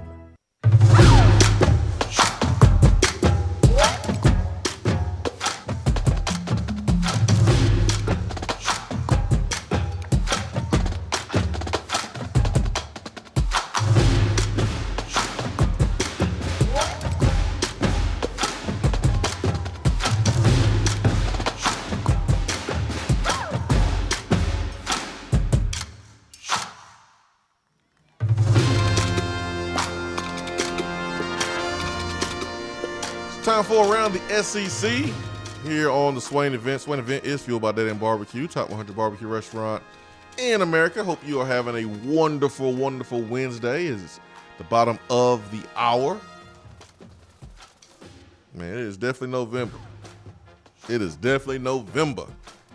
And they remember what you do in November. They certainly remember what you do. Tennessee with a chance to go 3-1 in their last 4, maybe even 4-0, but I'm not holding my breath for that one. But have a chance to go 3-1 and get to a bowl game. Did you say 4-0?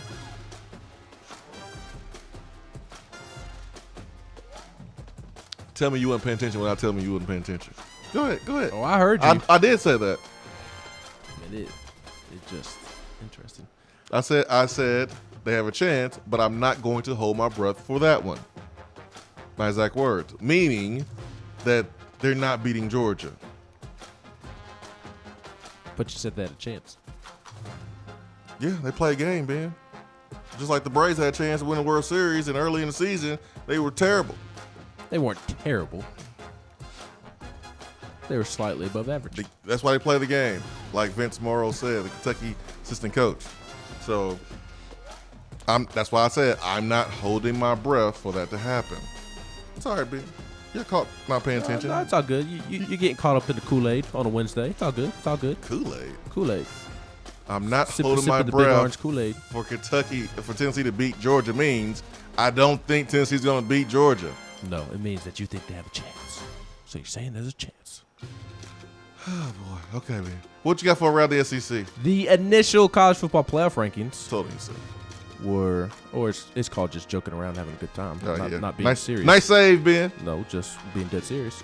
The initial college football playoff rankings were announced last night, and the top 4 teams ruffled some feathers because Cincinnati came in at number 6. The top 4 teams were Georgia, number 1, Alabama, number 2, Michigan State, number 3, Oregon, number 4. Ohio State was 5, sandwiched in between the top 4 and Cincinnati at 6. Michigan was 7, Oklahoma 8. Wake Forest was 9th. And Notre Dame rounded out the top 10 at number 10. The AP poll is pointless at this point of the season. I mean, why even have the AP poll? Because it's nowhere close to what the college football playoff poll is. And that's the one that matters because everyone's playing the game to win a championship. No one's playing the game today to be a AP champion. They're playing the game to be a college football playoff champion. So look how crazy this thing is. You mentioned the top 10 playoff teams, but the AP poll has Georgia number 1 and Cincinnati number 2. Cincinnati number 2. They got Bama at 3, Ohio State is at 6 here. It makes no sense. Oklahoma's at 4, but you go over here and look at the playoff rankings. The top 4 teams: Georgia, Bama, Michigan State, and Oregon. Oregon is at 7 with the AP poll. Get rid of the AP poll the moment the college football poll comes out, because no one cares about the AP poll at this point. Now, honestly, the first college football poll doesn't really do anything for me either, because there's games that need to be played. Michigan State plays Ohio State. They have a lot of big games coming up, if I'm not mistaken. Not just Ohio State. I think they already played Penn State? I think that's coming up as well. Michigan State still has to play Penn State. Ohio State, as you mentioned, and I think there's another team in there that they still have left to play. So like this week, it just really doesn't matter. But it's good to talk about. I don't know how Oregon ended up at number 4, but they lost early in the season, so that helps. I think Michigan State is where they belong, in the top 4. And it doesn't matter if Michigan State is at 4 or number 3 or number 2.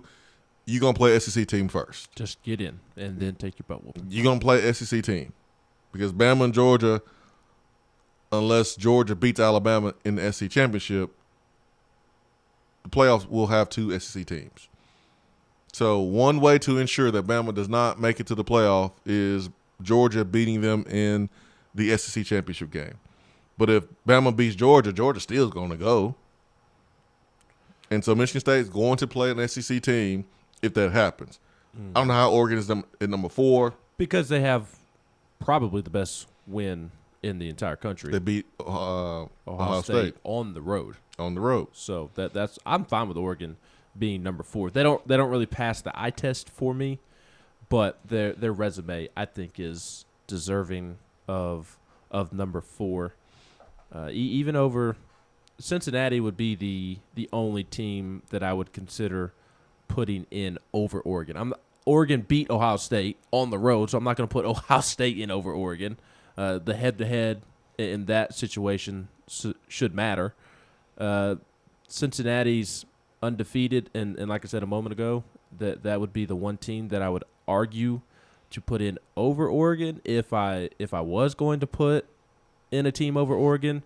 But I do think Oregon's resume is better, even with one loss, and Cincinnati hasn't necessarily passed the eye test the last couple of weeks. Navy, Tulane didn't look all that great in those games. It's been several weeks since Cincinnati was dominant against a legitimate opponent. They should have took care of business. They didn't. Not putting Michigan in over Oregon, not putting Oklahoma in over Oregon, not putting Wake Forest in over Oregon. And, I mean, now we're at number 10, Notre Dame. So I'm okay with Oregon being in there. And this will all play itself out. What's interesting is I assume that Georgia and Alabama went out and meet in the SEC championship game. The committee claims that if Alabama loses to Georgia, that it will not make the playoff. Will it stand by that if that does indeed happen? If Georgia does indeed take care of business against Alabama, will they leave out a 2-loss Alabama team? I mean, I think you have to. Yeah. I think you Part have of it to. Depends on what the other teams do. Yeah, I mean, you have an undefeated Wake Forest that's played I mean, you look at this schedule from Wake Forest, the ACC has been poo. Mm-hmm. I mean, I can't even identify like Wake Forest's best win, honestly. I can't. I mean, they played Florida State, Virginia, Louisville, Syracuse, Duke inside of the ACC, inside of the conference. If you're going to pick a best win for Wake Forest, who would it be? They're 8-0. I don't know. They do play North Carolina, NC State, Clemson, and then Boston College. But like, honestly, their best win may be at Army, and even that game they gave up 56 points. Yeah, they scored 70 and gave up 56. So like, Wake Forest is undefeated. Congratulations, but I think they are where they need to be, right there at 9. There are certainly better teams that are ahead of them and should be ahead of them. Michigan's at 7. Oklahoma. I'm tired of seeing Oklahoma. Mm-hmm. We know they're frauds. I think the committee is tired of looking at them too, because they have them at 8. Cincinnati can't complain because you should have took care of business and beat down teams that you're supposed to beat down. If you are one of the top 4 teams in the country, you should have handled business in a better way. So Michigan State, Ohio State, that's going to wash out, and it'll be one of those 2 teams that's going to be there at the end. But again, first college football ranking, it don't really matter right now. A lot of football to be played. I'm with you. My problem is, I didn't have a problem with the rankings last night. They all made sense to me, and I do agree with the top 4, and I guess I would maybe put Cincinnati ahead of Ohio State at 5 because Cincinnati is undefeated. Maybe Oklahoma deserves to be up a spot, although I'm with you on Oklahoma. They are 9-0. Don't really pass the eye test, though. I'm fine with last night's rankings. My problem is that we have a system where Cincinnati is not being rewarded for a great season. I recognize that Cincinnati does not play in a great conference. I recognize that Cincinnati, if it were to play Georgia and Alabama in the college football playoffs, that Cincinnati would likely lose those football games. I would be stunned if Georgia or Alabama beat them. I think they positioned where they should be. Yeah, my thing is that I don't like that we have a system to where Cincinnati can do everything in its power and still not make the playoffs. Well, I mean, listen, they're undefeated, just like Wake Forest is undefeated, but their best win is on the road at Notre Dame, right? A pretty good win. It was a good win. It's a dang good win. But you can't put them in front of Ohio State right now. You can't put them in front of Oregon. You can't put them in front of Michigan State. You can't put them in front of Alabama. You can't put them in front of Georgia. So, they're 6. Now, they're going to move up by default if they continue to win, because there's going to be some teams that kind of cancel each other out. I hate that for them, but there's going to be some other teams that's going to be on the outside looking in too, because there's other teams that are just as good, if not better, that will have better wins and that are more deserving. No, I'm with you. Like I said, I'm fine with where Cincinnati is at. My problem is a separate conversation to the rankings. So basically expanding the playoffs. Yes. Yeah. We should not have and I've ranted about this before many times. It's the fact that college football, as far as I'm aware, is the only sport in America, in the world, in which at the start of the season, a team doesn't have, or every team does not have a realistic opportunity at playing for a national championship. I recognize that Cincinnati is in a non-Power 5 conference, but if that's going to be the case, and college football's power brokers aren't going to give Cincinnati a realistic shot at winning a national championship, then their own type of championship should be formed, because it's just not fair that they're lumped in as a Division I school, an FBS school, yet at the beginning of the season they can do everything in their power. They can go undefeated, they can run the table, they can win their conference, and they don't get a chance to play for a national championship. Yeah, no, I get it. That's whack to me. And I agree that Cincinnati is slotted where they should be, but to me it's just that's what's wrong with college football, is that there are these teams that legitimately don't have a chance to win a national championship. Yep. No matter what they do, Cincinnati could run the table, and there's a chance that they don't make the playoffs. Yep, and that to me is absurd. I agree. Let's get to Turkey Man. Turkey Man, good morning. Good morning, individuals. Good morning. Hey, have you talked to Stokes and seen how happy he is about this Braves winning the World Series? I haven't talked to Stokes yet. I'm assuming he's happy and twerking and dropping it like it's hot. I'm assuming he's doing that at work. Yeah. Hey, how many times do you think they'll talk about, and I just don't understand this, but their quarterback at Kentucky eating rotten bananas. I mean, it looks like if you played for Kroger and Kroger Field, they get you bananas that wasn't rotten. But apparently he eats rotten bananas. They showed it every time I've kind of seen Kentucky playing. They have to show that. Not rotten bananas, but bananas with the peel still on it. Yeah, rotten. I mean, dark red. I mean, black. Oh, rotten. I haven't seen that one. That's disgusting. Oh yeah, it's rotten. Yeah, it's something that you throw out. But I was looking at the schedule, really and truly. The way it appears that what we've had to deal with, we're not good enough to overcome refs making poor calls and calling holding when they could call it every play, but just calling the plays one way. We're just not good enough to overcome that. And it seems like that in the SEC, the officials have kind of leaned toward the ones that they need to have in the rankings, and that may not be true. It just appears that way, and that's just my opinion on that. But the other thing, keeping with the same theme of playing in a parking lot at Kroger's and Kroger Field, there's a cleanup on aisle 9. What do we need to do to win the game for them to call out there's a cleanup on whatever the number is, aisle 7, aisle 6?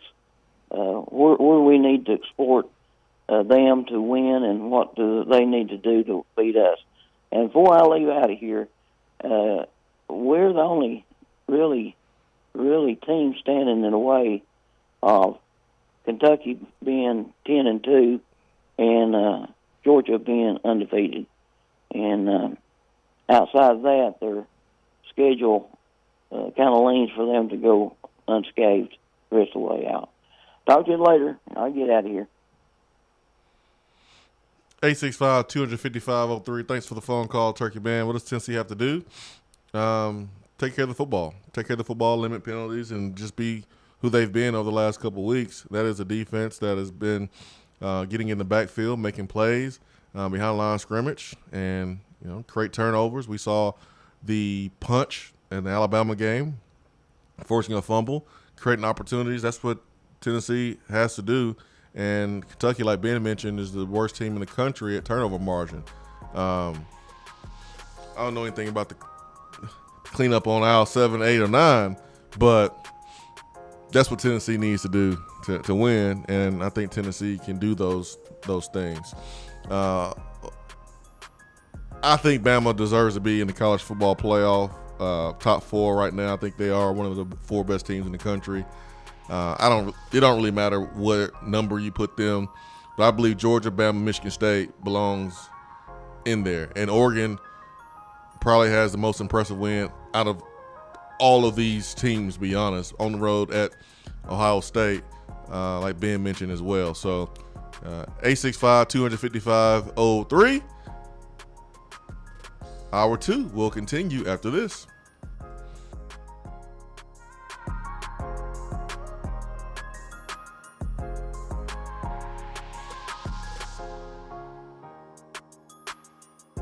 For what is coming up on the Swain Event.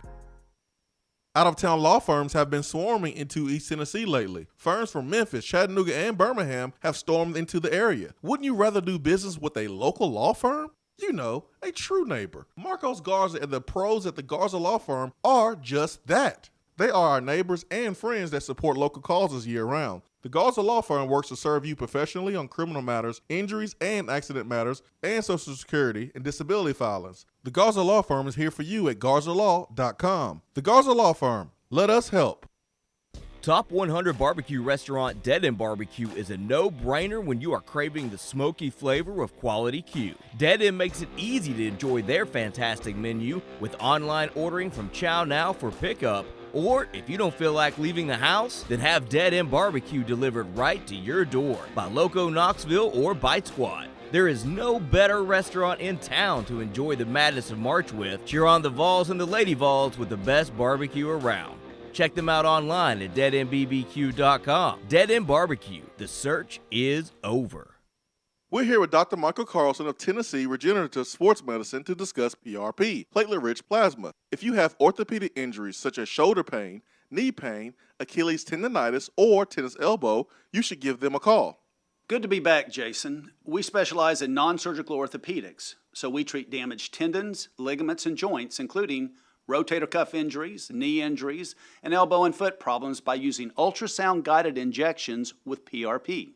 And this form of treatment helps stimulate the body's own reparative process and assist in the healing of damaged tissue. Doc, what makes your training different than others? I've been practicing in Knoxville for over 26 years, and I'm certified in interventional regenerative orthopedic medicine through the American Academy of Orthopedic Medicine. They've been the leader in this form of treatment since 1983. I also teach this form of treatment on a national and international basis to other physicians, residents, and medical students. Here in our clinic, I'm the one doing the procedure, and we're using your own PRP, which are concentrated platelets, to treat your injury. So in other words, Jason, it comes from you and it goes back to you. So you know exactly what you're getting and know exactly the level of training involved. Do what the pros, college athletes, and I have done, and visit them online at trsportsmedicine.com. Tennessee Regenerative Sports Medicine, East Tennessee's leader in PRP therapy.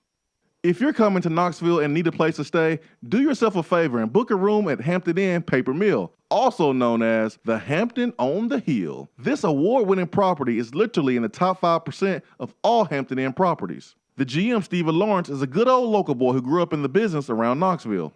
He and his staff are always available, always willing to help, and will go above and beyond for their guests. The newest Hampton Inn in Knoxville has clean, affordable rooms, flat screens, fridges, and microwaves in every room.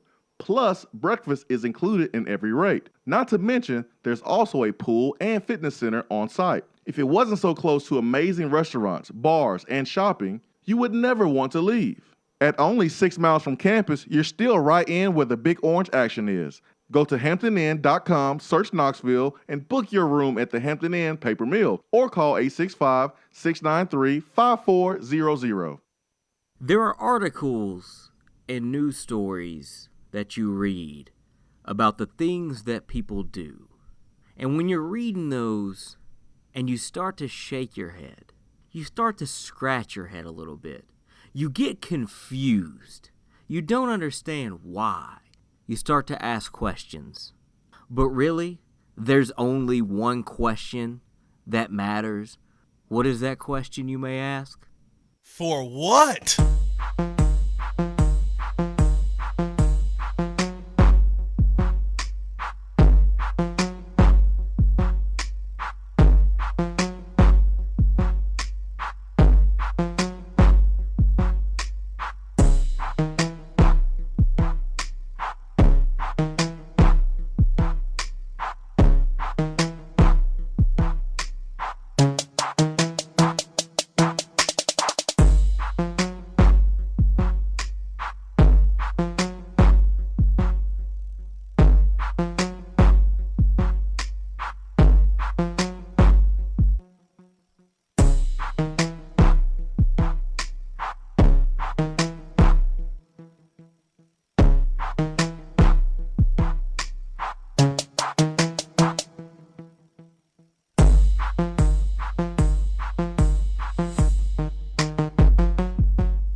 All right, it's time for what here on the Swain Event. And boy, did we get a good one from our hometown in Huntsville, Alabama. Your hometown. An Alabama fan. I had a bookmark. Let me see if I can find it again. Alabama fan was wildin'. I like how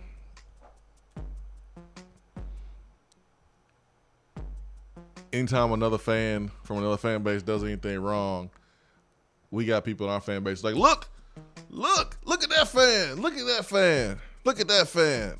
I DM'd it to you. Look at that fan doing bad things too. It ain't just our fans. There's other fans doing bad stuff too. It's like that's like one dude who did something bad. I mean, the point is a small percentage of the fan base doesn't speak for the entire fan base. Simple as that. And this one fan, we'll say he speaks for the entire fan base, right? Because it's Bama. He's a Bammer. He's a Bammer. So this guy speaks for the entire fan base, just like Harvey Updike. This is on WAAY 31 in Huntsville, Alabama, Ben's favorite channel. When he goes home More to of visit. a WH&T guy. Police say a 31-year-old man, Grant Collins of Huntsville, made his way inside of the Alabama locker room and raided the players' personal possessions. As tens of thousands of football fans cheered on the Alabama Tide inside of Bryant-Denny Stadium during their 2021 October the 23rd game against the Tennessee Volunteers, police say that Grant Collins went into the locker room and took personal possessions.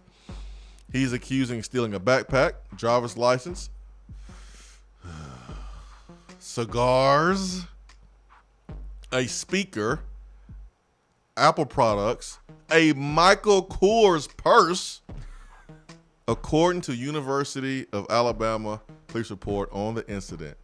It is unclear to whom the property belonged to, but when reached for comment, Alabama football spokesman said he had not heard about a theft. Interesting. Collins faces a third-degree theft of property charge. Police said he was able to gain entry into the locker room through an unlocked door. Well, that's probably what happens when the door is unlocked. Collins faces a felony, third-degree theft of property charge. There you go. Georgia, Tennessee, LSU. There's your negative recruiting right there. Why would you want to go to Alabama? They letting their players' stuff get jacked. Why would you want to go to Alabama? You hear that, Walter? They don't care about your security. Alabama doesn't care about you. They don't care about your security. They just want to use your body to win football games. They don't care about your personal belongings, your Michael Kors bag, and your Apple products. Oh, boy. And yes, I know Walter is feeling A&M right now. Cigars. But he is supposedly going to be at Alabama this weekend for the LSU game. Cigars. Oh, boy, I gave me the... Cigars in the locker room against Tennessee. That triggered you? It triggered me, man. But I don't blame you. But Grant Collins gets a big time for what? How the doors are unlocked around there? That's weird. Yeah, and trust me, I was obviously there. There's a ton of security. Man, he's like Brad Pitt from Ocean's 11, man. Like George Clooney. How did he get in there? He looks like he went to Buckhorn, though, from Huntsville. No, he looks like he went to Madison County. Don't even try that. He looks like he went to Madison County or Hazel Green. This Grant Collins dude. I'm sorry, Jordan Beck, but he looks like he went to Hazel Green. He looks like a county kid. No, he 1,000% does look like a county kid. But see, at Buckhorn, we produce World Series champions. We produce first round picks in the MLB draft. We produce the best fullback in the NFL. We produce NFL players and MLB players and bloggers who sit up here and just sound stupid in a microphone. That's what we do at Buckhorn. At Madison County or at Hazel Green High School, that's where the bums that steal things are produced. You probably went to Huntsville High. Probably Probably with the Grissom. Huntsville and Grissom stays getting in trouble. I mean, looks like he went to Grissom too, man. I'm gonna ask my friends back home and see where he went to school. I'm praying it ain't Grissom. Let me look up on Facebook if we have any mutual friends. What's his name? Grant something? Grant Collins. Oh, he popped up. Grant Collins. Oh, he's all on the news. We'll find out during the break. This will be easy. Swain Event, be right back.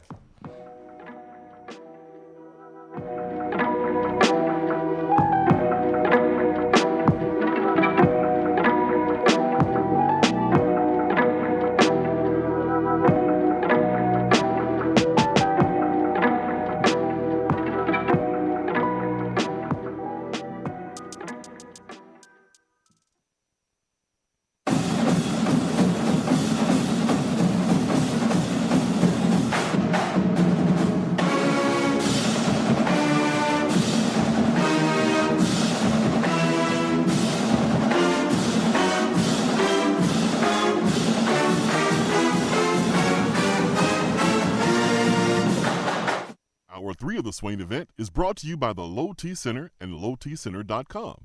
Do you know your numbers? Feel like you again. Let us help. Guys, your health right now is more important than ever. I recommend Low T Center. That's where I get my levels checked. It all starts with the annual wellness exam where they do a comprehensive health assessment exclusively for men, making it quick and easy to take care of your health. And now they offer monitored self-inject at-home testosterone treatment.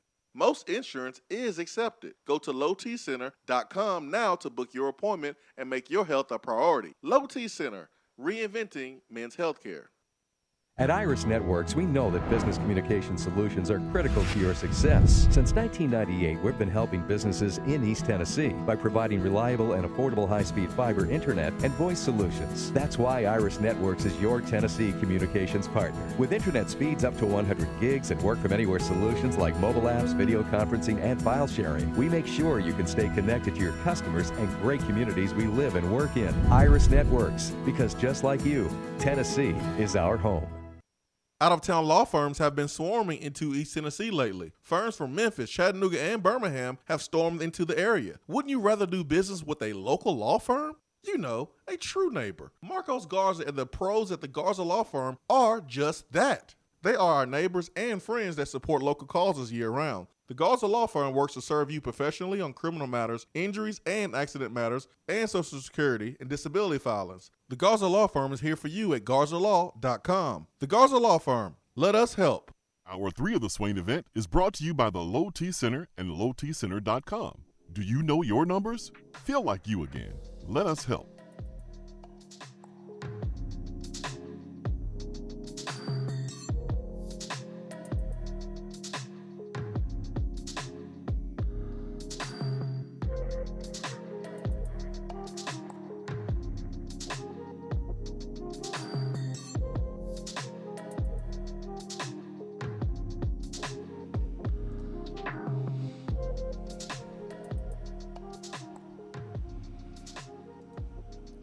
Swain Event fueled by Dead End Barbecue.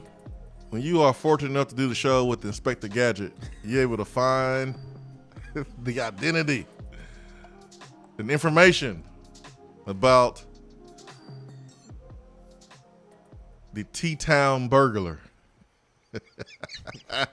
Grant Collins, 31 years old, who went into the Alabama locker room while Tennessee was playing. Alabama was playing Tennessee. And this gentleman went in and stole some things. 3 grams of meth was found in his car, by the way, which I'm sure he had 2 grams in the system.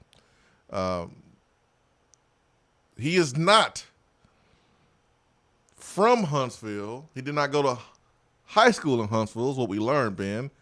That's correct. Give us the details. I'm just glad that all these Law and Order episodes that I've been watching are finally paying off. That I can do some recon during the break and just find things immediately. Just shout out to Detective Benson and Detective Stabler for helping me become the person I am today. I went to James River High in Richmond, Virginia, and isn't even an Alabama fan. Nope. Studied at Mississippi State University. Sports administration. His birthday, May 10th, 1990. Has religious views of a Christian. Is married. All right. and learned that he is a real estate agent of sorts, or was a real estate agent of sorts. I think might be more correct, Ben. Wow. 865-255-03. Brad says, all I know is if someone raided Tennessee's locker room, they ain't gonna be no purses stolen. Hey, Michael Kors makes nice man bags, I guess. You have one. False. I would rock one, but I don't go anywhere, so I don't have anywhere to go to rock it. I just wear a fanny pack. I'll be good to go. Vol P58. We have an update on our Volunteer Spirit Fund for Children's Hospital. We had some awesome momentum, and the momentum is still great. You know, I had some people messaging me, hey, man, the momentum faded. And hey, we raised $87,000, $87,875,000. And yeah, we are about $15,000 short of our goal, but I look at it as a positive. Children's Hospital is going to get a lot of money to help a lot of people. So the fundraiser is still going on. The momentum is still there. It's not like it was at the beginning, but we're going to hit this goal. We don't quit. We're going to hit this goal. We're going to continue to push. There was an interview with Brent and myself that aired in Chattanooga Market this week about this fundraiser. So it is still alive and well. And if you want to participate and help, all you have to do is go to volnationfundraiser.com and you can do that. So we are $87,875. Our goal is to hit $102,455.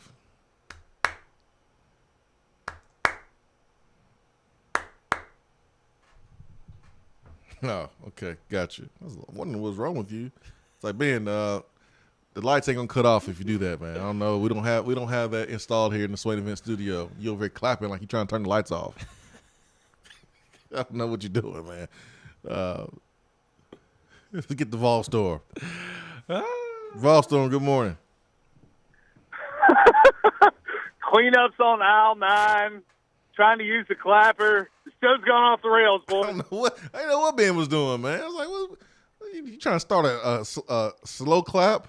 Like, Ben, this is the worst time for that. This is a terrible time. No, it's not. That was a good time. You were talking about all the money that we had raised for the East Tennessee Children's Hospital. Great time for a slow clap. I was waiting for him to do the Rocky Top chant. Woo! Are you a woo guy, Volstorm? Do you believe in doing the woo? I have done the woo. I grew up not doing the woo, so I'm kind of indifferent to it. When did the woo come into place? Probably around the mid-'90s, late '90s. All I know is the woo. If I'm feeling gangster, I go with the Master P. Because you're doing that Castleberry Inn chant. That's right. Good old Rocky Top. You did a Little John. Yeah. Good old Rocky Top. Yeah. See, like, even just then, like, in my head, singing along in my head, I did the woo in my head because that's all I know. Right. Well, I mean, it's been drilled into our brains for so long, it's kind of hard to avoid it at this point. Or you can do the Kevin Hart. Good old Rocky Top. All right. That's too long. It's too long. That's too long. You can't use that. I like the woo. Honestly, that's the part where everybody gets the most hype. It is. Kind of like when Third Down for What comes on. We did not mention that it was hype. That Neyland Stadium played Third Down for What during the Ole Miss game. It was hype. You talk about a crowd getting hype. It was hype. I was surprised. I thought we hated Third Down for What. We do, but it's like a love-hate. No. It's not that we don't. It's not that we hate it. It's just that the person associated with it. It's kind of like, don't know what you got till it's gone. you know, after that girl or that guy leaves, it's like, man, I screwed up. It's I the wish I had person. it back. It's the person associated with it is what people hate. I never had that happen to me, Volstein. Right. Yeah, I mean, and it don't even make any sense. Third down for what? It don't make any sense when you think about it. But the beat is so catchy, it's so hyped that, hey, it works as far as getting the crowd into the game and getting them hyped. But I didn't want to hear it. I wanted to see if we can find something better, but there's just not anything better. We haven't found anything really yet. isn't. We haven't found anything better.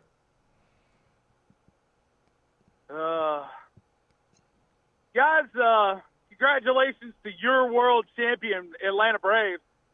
Whose? Mine? Or Ben's? Well, Ben. Everybody's. According to Ben, World Series dance. according to Ben, since the Yankees beat the Braves, then that means the Yankees are the real world champions. Yeah, okay. We using Charlie Burris logic here. Yep. Yeah. All I know is that the Yankees were 2-0. See, look, he ain't slick. I wish you could have seen the face on Swain's, the look on Swain's face just now, and he is just absolutely fitting the mold of Dave Tona's phone call because he set me up. He tossed a softball to the good folks listening to just absolute murder me, and he's sitting over here with trying to cover his hand over his face, and I see him smirking out of the corner of my eye. You ain't slick, Swain, trying to sabotage me.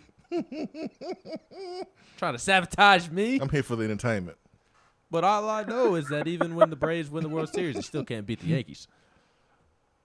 It don't matter if you win the World Series. True, but my fact still remains true as well. Yeah, and especially when the Yankees didn't even make the playoffs.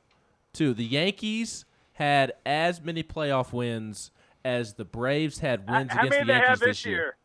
How many they have this year? I know you didn't let me finish. The Yankees had as many playoff wins this your year point is moot. as the Braves did wins over the Yankees. Zero. You feel good about yourself, Ben? No. Yeah, I was going to say, you feel better? Not at all. I hope you've convinced yourself. I was very jealous last night. Very jealous. Happy, jealous, a lot of emotions.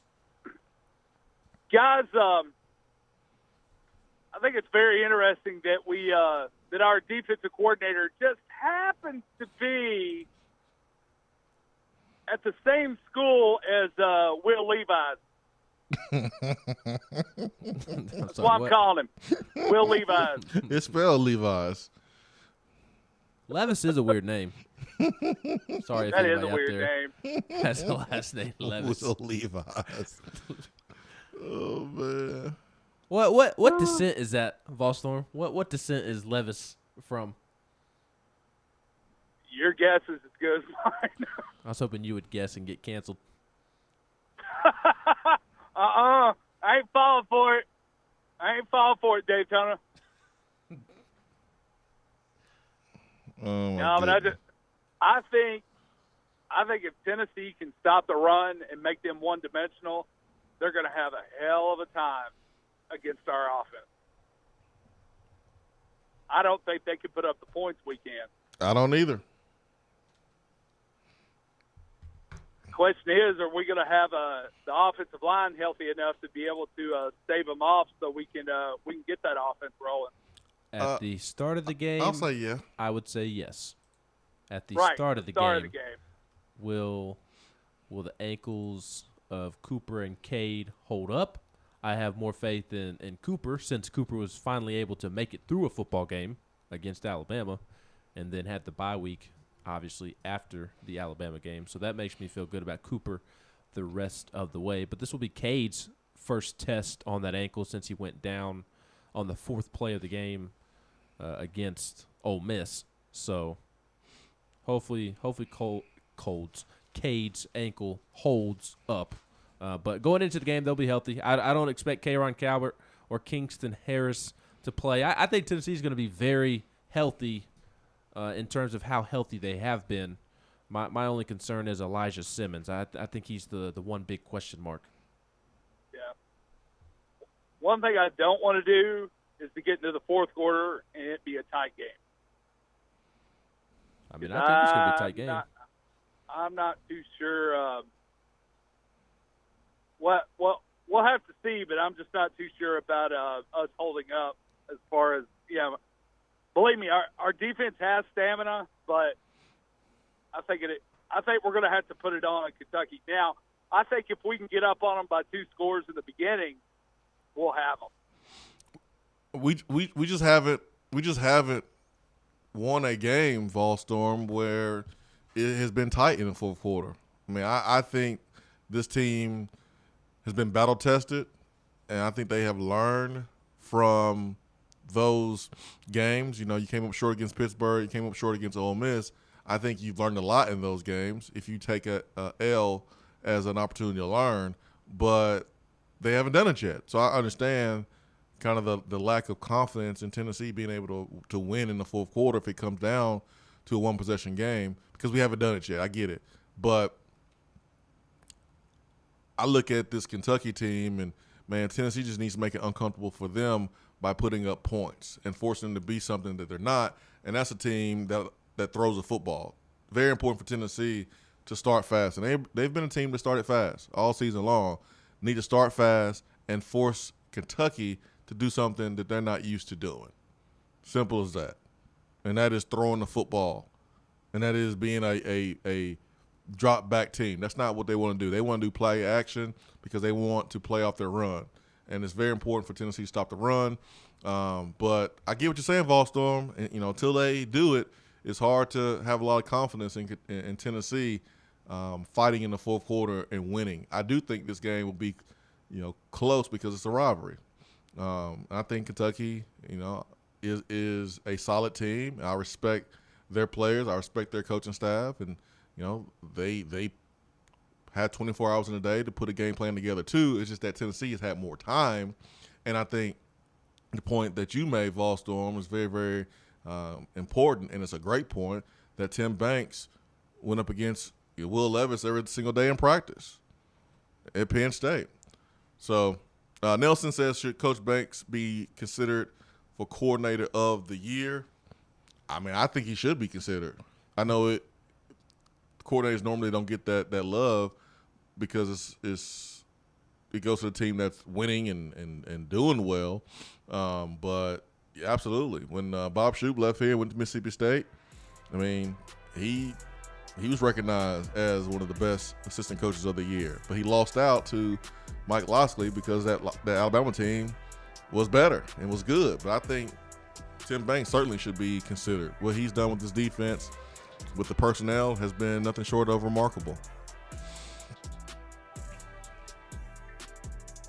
Can we convince the band to stop playing the Gladiator song? BSVFL, have you lost your damn mind? That is the best. That is the best thing outside of Rocky Top that the band plays. That gets me going. That Gladiator song. That gets me going. I love that song. I'm going to say something that people are not going to like. Oh, what's new, Ben? Go ahead. They need to just start playing music as is instead of the band. Ooh, Ben. Not do away with Rocky Top, but in terms of like on third down or like a timeout, quarter change. Don't mess with the Gladiator song. I'm not saying don't play it at all. I'm just saying, like, y'all really gonna hate this part of it too. Alabama does a great job of playing music and getting the players into it, getting the crowd into it, and it is a far more hype environment when you're playing music than when the band is playing. And I'm not even talking about Rocky Top, so don't even try to go there. I'm talking about like before a big play, third down, or before or during a timeout. Like, Bama does a good job of playing music to get its stadium going. And I'm using Bama as an example because I was in Tuscaloosa 2 weeks ago, and I saw it with my own eyes. Nobody wanted to hear me say that, well, the light show at Alabama was actually cool when I came back in 2019. Nobody wanted to hear that, and now everybody's clamoring about how awesome the lights looked at Neyland against Ole Miss. Bama does a great job with its music as well throughout the game, getting the players into it, getting the crowd into it. I think Tennessee needs to adopt more music, less band when it's not playing Rocky Top. Okay. All right. This month is Men's Health Month. Ladies and gentlemen, Men's Health Month. What does that mean? That means Low T Center right now. Take advantage of their $155 a month for self-pay for self-inject at-home testosterone treatments that are monitored or is covered by most health insurance. Make sure to go to lowtcenter.com where they specialize in men's wellness. Again, that is Low T Center and lowtcenter.com. Only $155 a month for monitored self-inject treatments, and they will ship directly to you. They will ship directly to you. That is big time. lowtcenter.com. Be right back.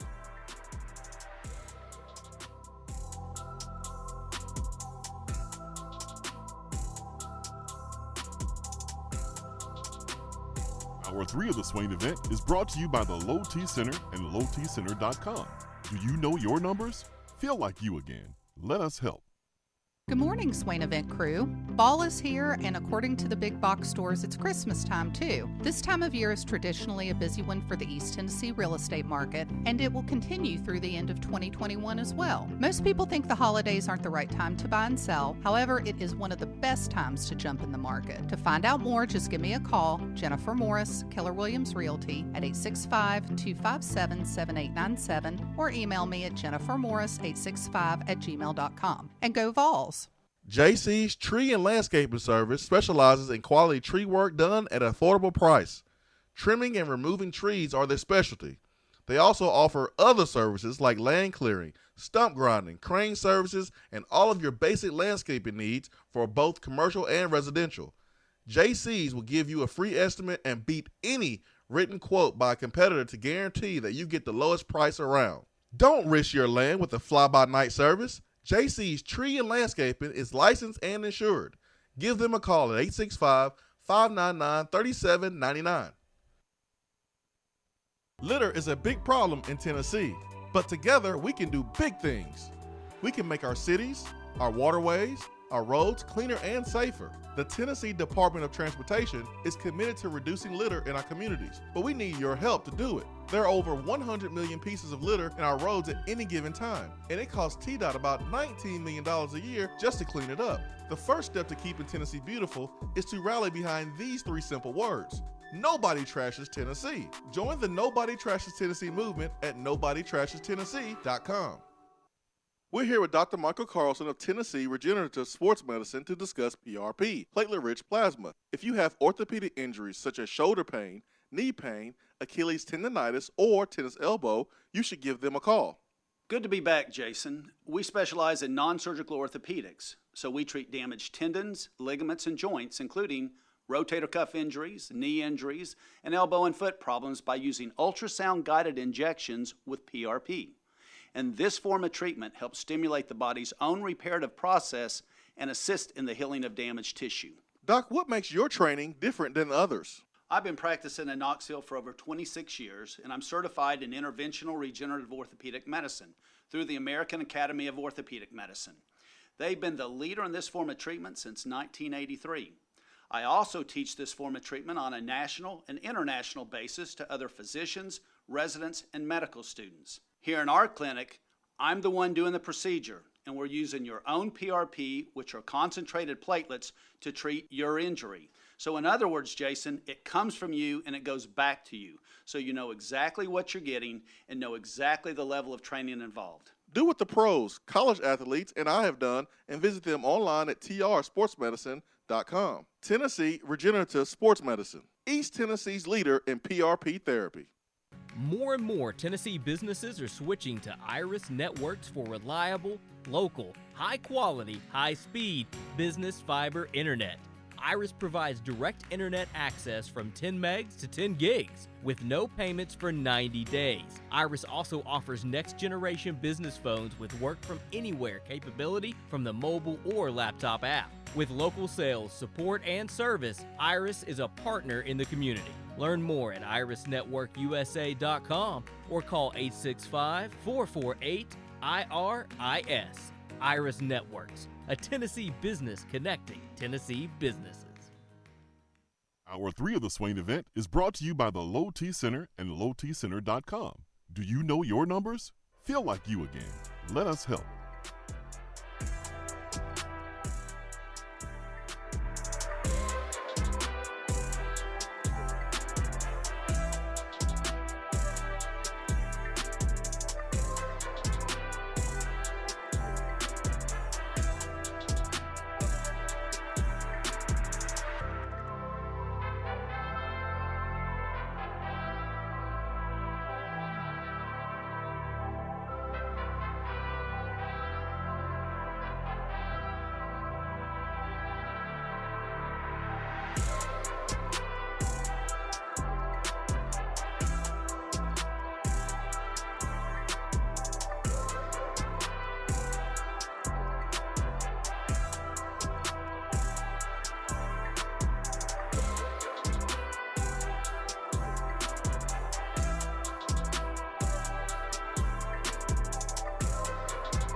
The text box agrees with Ben for the most part. Other McKee said, let Sterl do his thing. Riley Vall says, I like that take B. I think the B stands for Ben.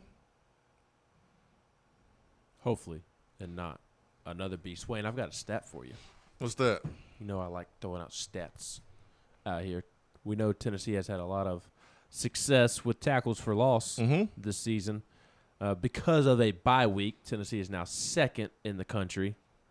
They no longer have the most. Liberty surpassed them over the weekend. Liberty has 74 tackles for a loss, which is the best in the country. Tennessee is now second with 70 that'll change. tackles for a loss. Will it? Because this is where my stat is going. Kentucky is 16th in the country in tackles for loss allowed. So they've allowed the 16th fewest tackles for a loss this season.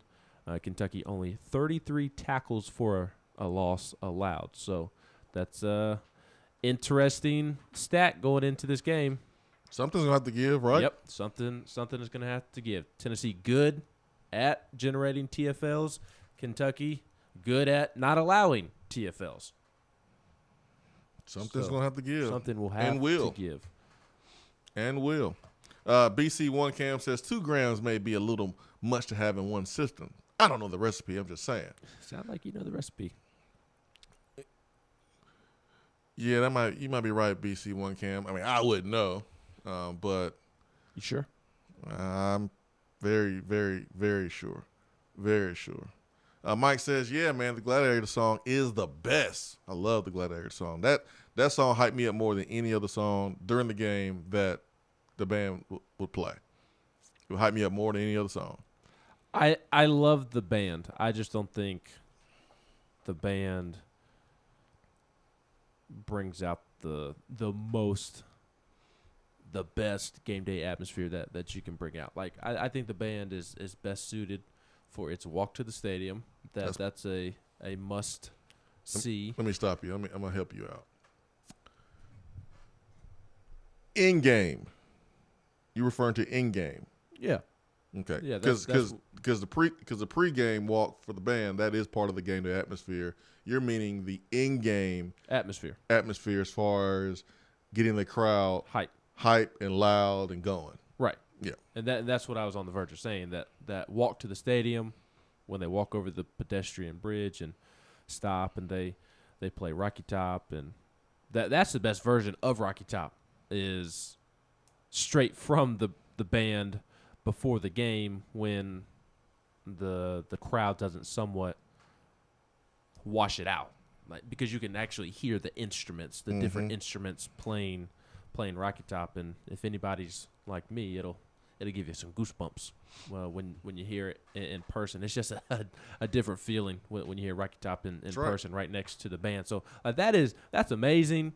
And the tee, opening up the tee is amazing. And like you just said, the when they're on the field, both pregame leading up to the team coming onto the field and during halftime, they are amazing. And they're amazing during the game. I just don't believe that the band optimizes the most potential possible when it comes to in-game energy generated by the crowd. Hey, listen, I'm not going to disagree with you on that one.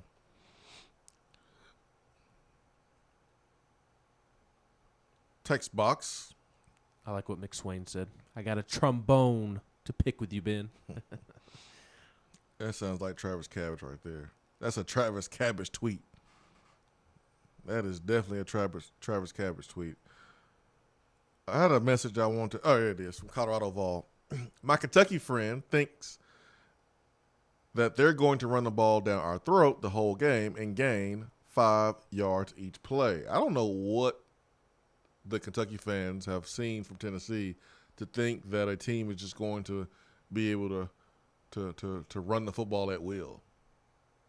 I don't understand that. Here on our YouTube, someone says, leave the band alone. This is college football, not pro sports.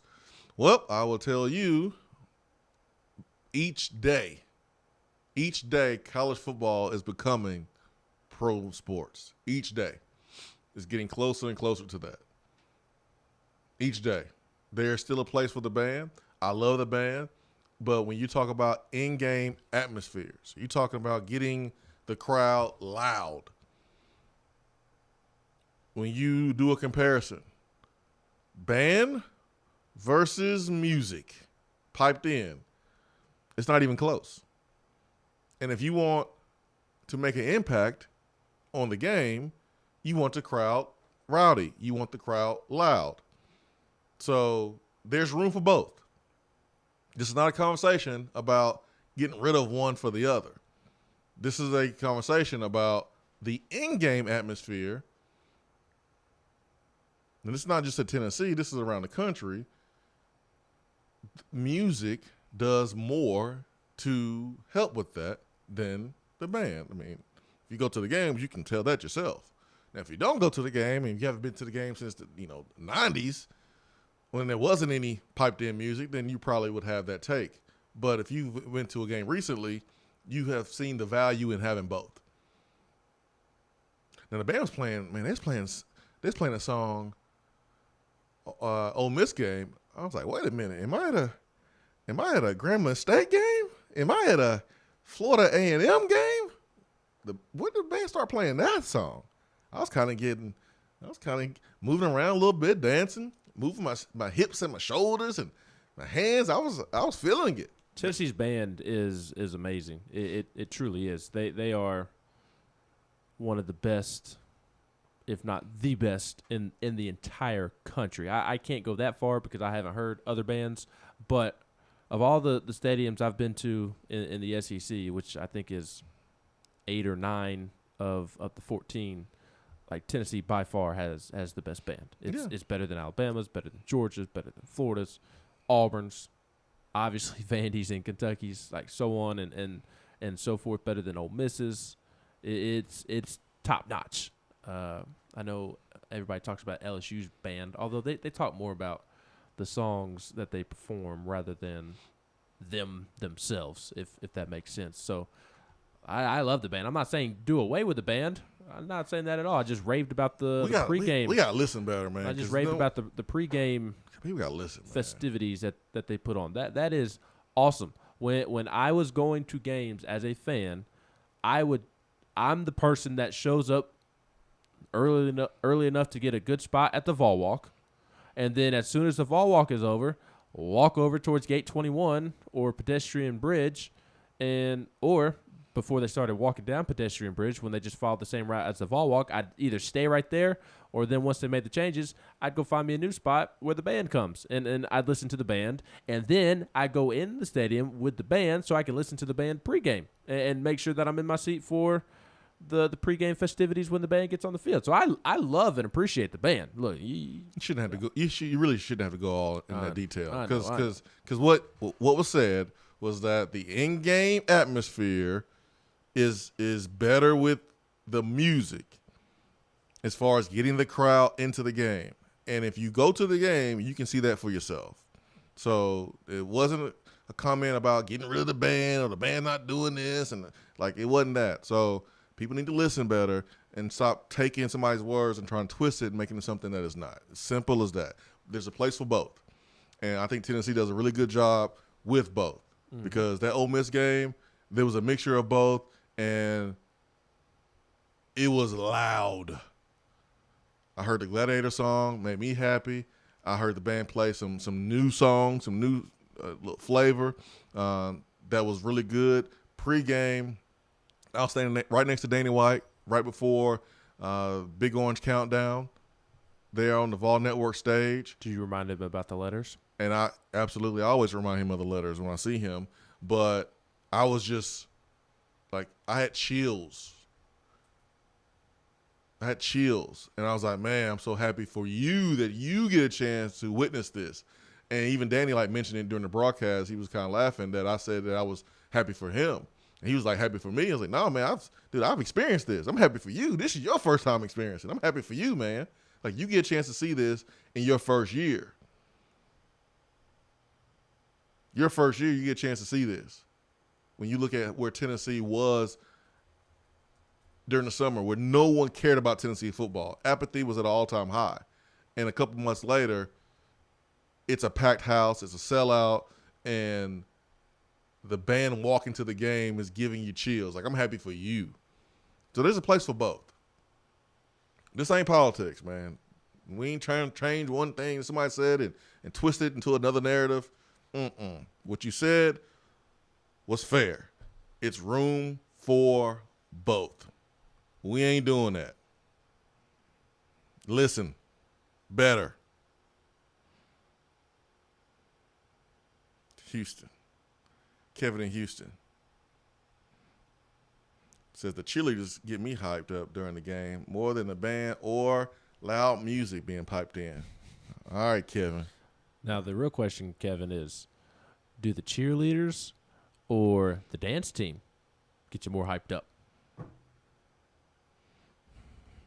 That's the real question, Kevin. I guess. Hey, different things float different people's boats differently, different strokes for different folks. Hey, Kevin, as long as he's hype, that's all I care about. Vol fan says, as someone who lives in a city with a pro football, basketball, baseball team, and hockey team, and who goes to games regularly, I can say without a doubt that the Pride of the Southland Band creates a better atmosphere than the piped-in music at pro games.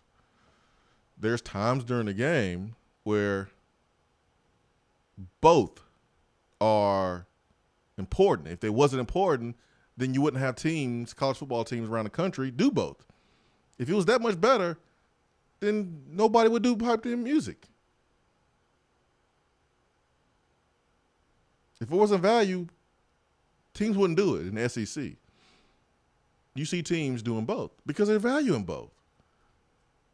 It doesn't have to be black and white here, folks. It really doesn't. Now, your opinion, you could say that it creates a better, better atmosphere. That's cool. Because that's two different points. The college atmosphere, which is all the stuff pregame, it's all the stuff at halftime, it's during the game, it's after the game. Like, that's the atmosphere. You want to talk about the whole thing. But, like, in-game, as far as creating the volume increase and breaking records as far as decimals, like, what was the record? The record was an Oklahoma game? I think so. They played music at Oklahoma game, and they played music at Ole Miss. So you see these records being broken during a time when there is music being piped in. So there's room for both. So it doesn't have to be one of the or. It's both. There's value in both. There's always going to be people who don't want to see the band dwindle down, and I get it. It's all personal preference. Everybody has their preference, and there's nothing wrong with that. Yeah, I like both, man. I like both. I love me the band.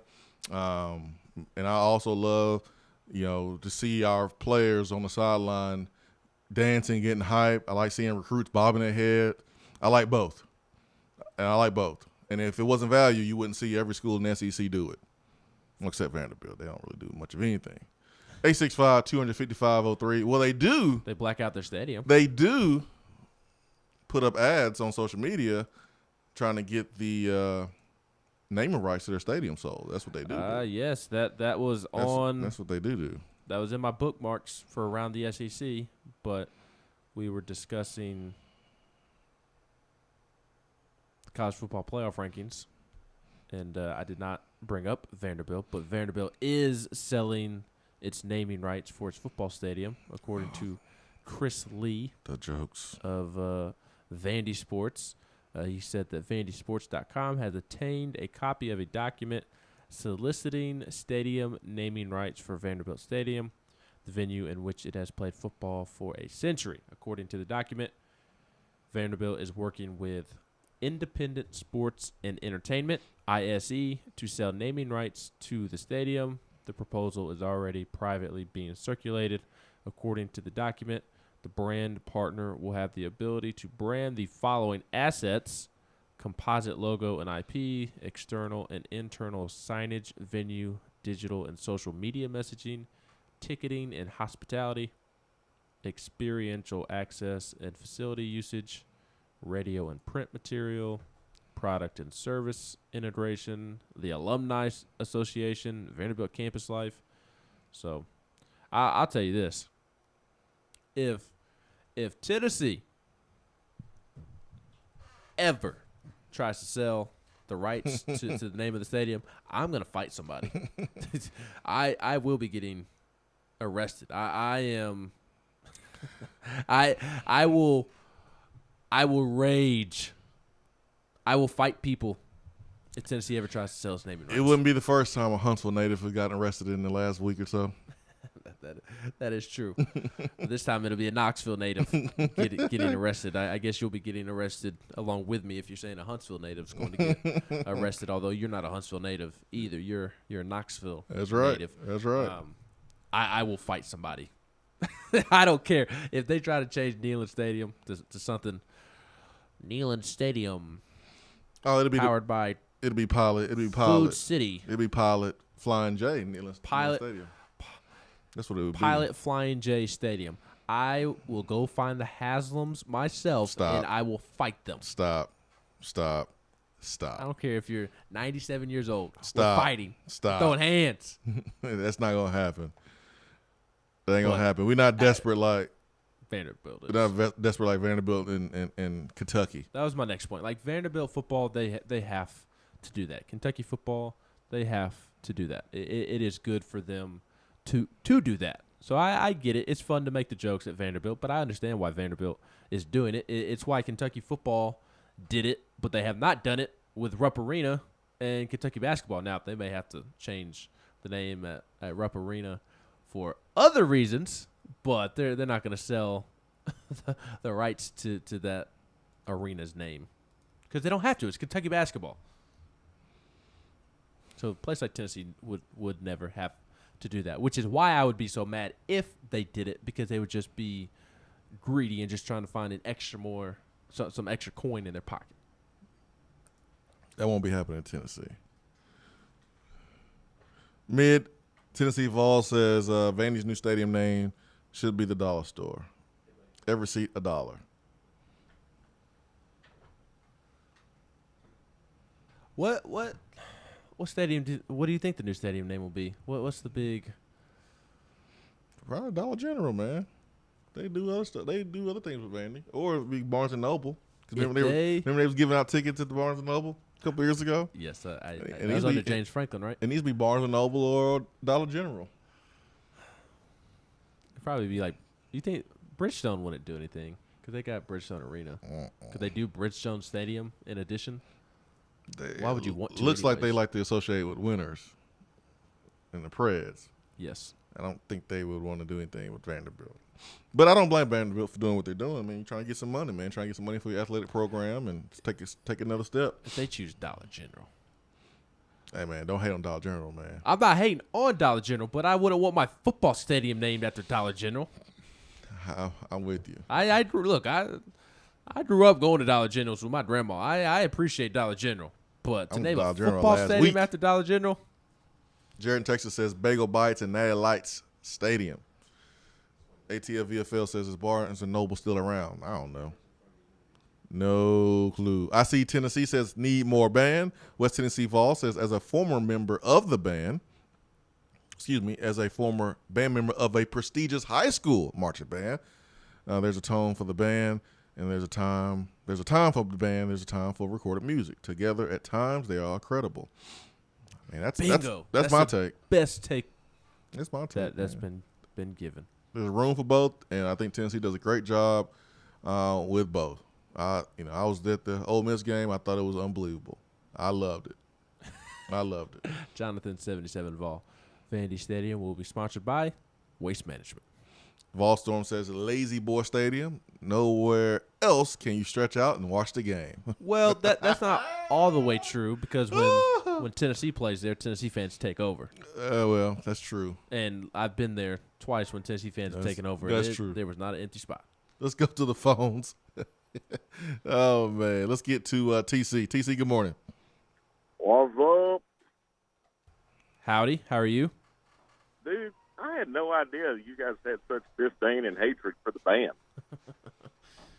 That is, that's a little shocking. We're band haters. Hey, the only thing I don't like that the band does, I hate that they always play, whoever you're playing, the opposing team's fight song. Yeah, I've never understood that one. I don't get that. Screw the other team. We don't want to hear their daggone fight song. That's right. Screw sportsmanship. Screw being Absolutely. nice. Screw being welcoming. I don't want to hear nothing has to do with that other team. But anyway, the other thing is when it comes to Vanderbilt Stadium, I'd probably name it the Long John Silver Stadium because Long John Silver sucks too. If they named it Long John Silver Stadium, that'd be interesting. And nobody goes there either. No. I like Lazy Boy. Lazy Boy's pretty good. I like Waste too. Management Stadium. That's pretty good too. Oh boy. Oh man. Swaino, congratulations to your Atlanta Braves. Oh, thanks. Yeah, man. We did it. We did it, man. It was hard Thought road. about you late last night. I was like, man, I'm happy for Swain. Yeah. My team. Man, stuck through thick and thin. It was tough, but we made it out. Champions! Chop, chop, chop, chop, You chop. need me to pick you up some Braves World Championship gear down here in Atlanta and bring it my next time up? I already ordered some. Yeah, I ordered some from the team shop right after the game. I woke up and ordered some. Chop, chop, chop, chop, chop, chop, chop, chop, chop, chop it up. Oh, man. All right, guys. I just want to call in and mess with you for a minute. You guys have a great day. All right, see you, man. Oh, man. Let's get to Triple OG Jamie. Yeah, Triple O. What's up? Oh, nothing. First, I want to say congratulations to my Braves family and friends. Nice to see y'all get a championship. Are you a Braves fan? Hell no. He's a Detroit Tigers fan. No, hell no. I'm a Chicago White Sox fan. What? We've discussed this, Swain, face to face. I told you my team. I'm so tired Oh of you. my gosh. I'm so tired of you, Triple O. How are you a You know White what? I'm Sox? tired of- How are you a White Sox fan, but you're not I'm gonna a tell you Bears why. fan?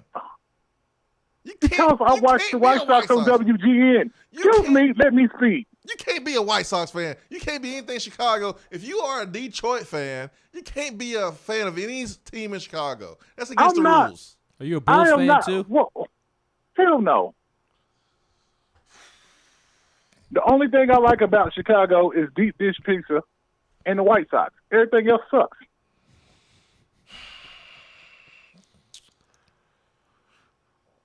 Okay, Triple O. Oh, I get solids now, don't I? I'm trying to be nice. Oh, you know what? You weren't nice Monday when I was sleeping, catching up, recuperating from walking around there was no lights on in West Knoxville. What I say? What are you talking about? You know what you said. What I say? Don't be front now. Don't be front now, Kool-Aid sir. Don't be front now. How awful the Lions looked against a bad Eagles team. I mean, what's new? What's different than what I said before? What? You know what, sir? You only beat that team by 10 points on your home field. It needed 2 fumbles, and one of them the second worst fumble in NFL history. And you still struggle to beat us. Why are you talking about NFL football? Oh, come on, man. You got the worst stadium in the history of the NFL. Triple O, why are you even talking about NFL football? Because I can do. I can love the NFL. I can love football. Same reason why you.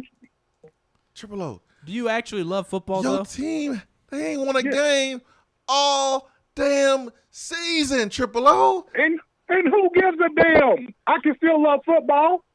Unlike you, I don't hate the man. You can love football, but you can't talk trash, Triple O.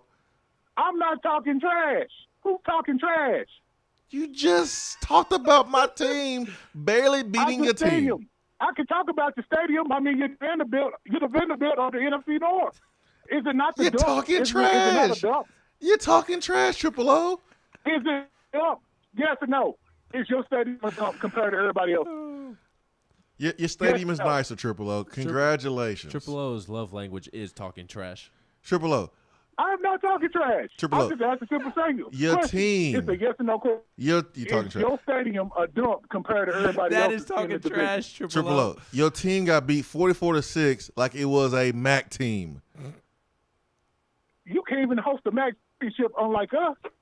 Your stadium can't even hold that. Your team can't even get a Big Ten team. Oh, this is illegal. You know what? You're talking about MAC and everything. We host that championship every game. You know why? Because we got a decent stadium. Oh, so your stadium nicer now. Oh, this is where you're going. Not even on the field. You brought it off the field. You talking about how nice your stadium is. This is where this is how far you fall. This is how far you fall. You know what? You know what? You know why? Sad. Because you helped him out. You started this on.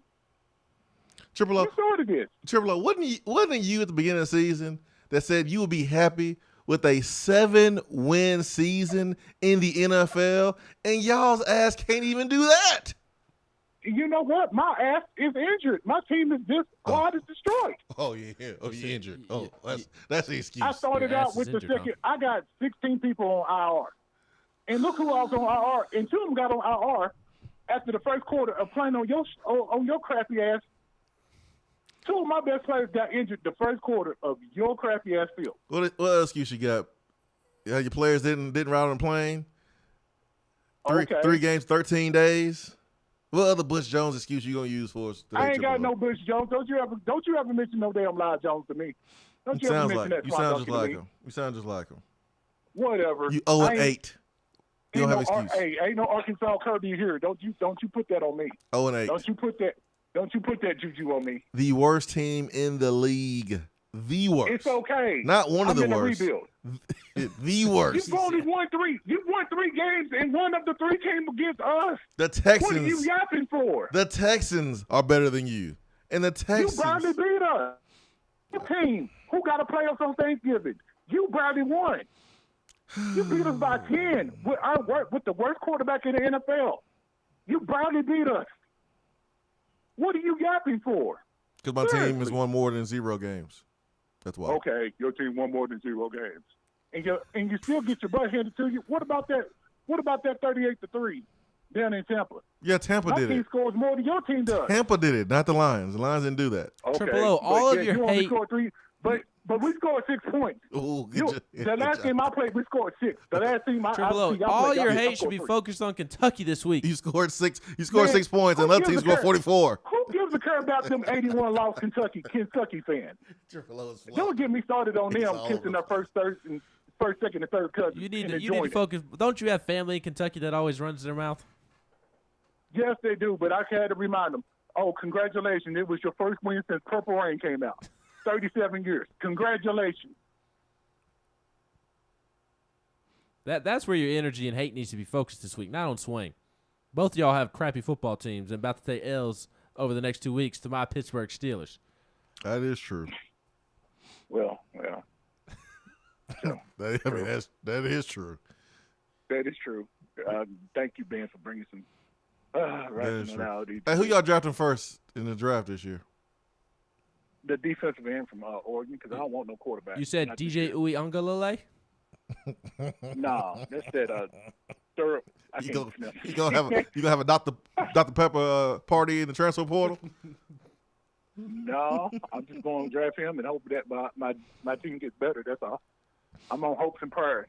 I mean, I'm to the point now. I'm out of luck. I mean, everybody act like it's like you got the worst team in the NFL. You do. Okay, it ain't like we ain't got the most losses in NFL history. I mean, come on now. I already know my team sucks. You don't have to remind me of that. To the point, Swain, my mom said my team sucks. My mom Sunday said my team sucks. Hey. This is the point I'm at. Mama right, you wrong. You know what? I just looked at her and my brother, and he cracked up. And he is still a fan. Talking about, we about to beat y'all too. And I told him, I said, Negro, you lucky that I'm in my mama's house. I can't cuss you out right now. I was just destroyed. I was destroyed on Halloween. When your own mama said your team sucks, you know it's bad. Hey, it's man. terrible when your mama said your team sucks. Listen, man, everybody beats the Lions. Bragging about beating the Lions would be like somebody bragging about getting a date with a Kardashian. Everyone does that. Oh, It's not a big deal. God. Oh, God. And Don't put Triple us O, on that y'all have the second most losses in NFL history, and at the rate that y'all are going, y'all will catch up to the Cardinals here soon. Oh, man. You mean they have more losses than us? Mm-hmm. Shocking, huh? Ugh. Well, that's a win. The this season. The Lions only have 83 more all-time losses than the Bears. Yeah, except the difference is that the Bears will actually get somebody decent and then make the playoffs next year. Oh, Triple O. There, folks, is a man who's broken. You know how the Bears had the most all-time wins in the NFL? Bears? Mm-hmm. It's also because they've played more games than anybody. I mean, they have the most wins and second most losses. How can a person talk trash when their team haven't won a game all season? Triple O was trying though. The funny part was him saying that he wasn't talking trash, but he was talking trash about your stadium. He was trying to talk trash. He tried to move the goalposts, change the narrative.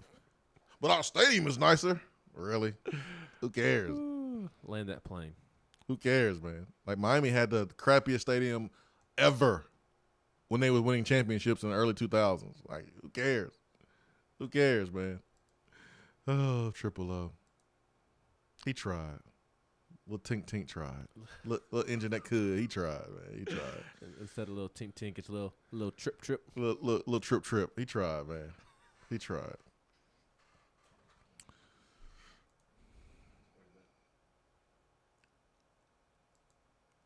The most horrific thing happened in the NFL in the last couple of days, and that is Henry Ruggs got behind the wheel while intoxicated and hit someone and killed a young person there in Las Vegas. He has been since released.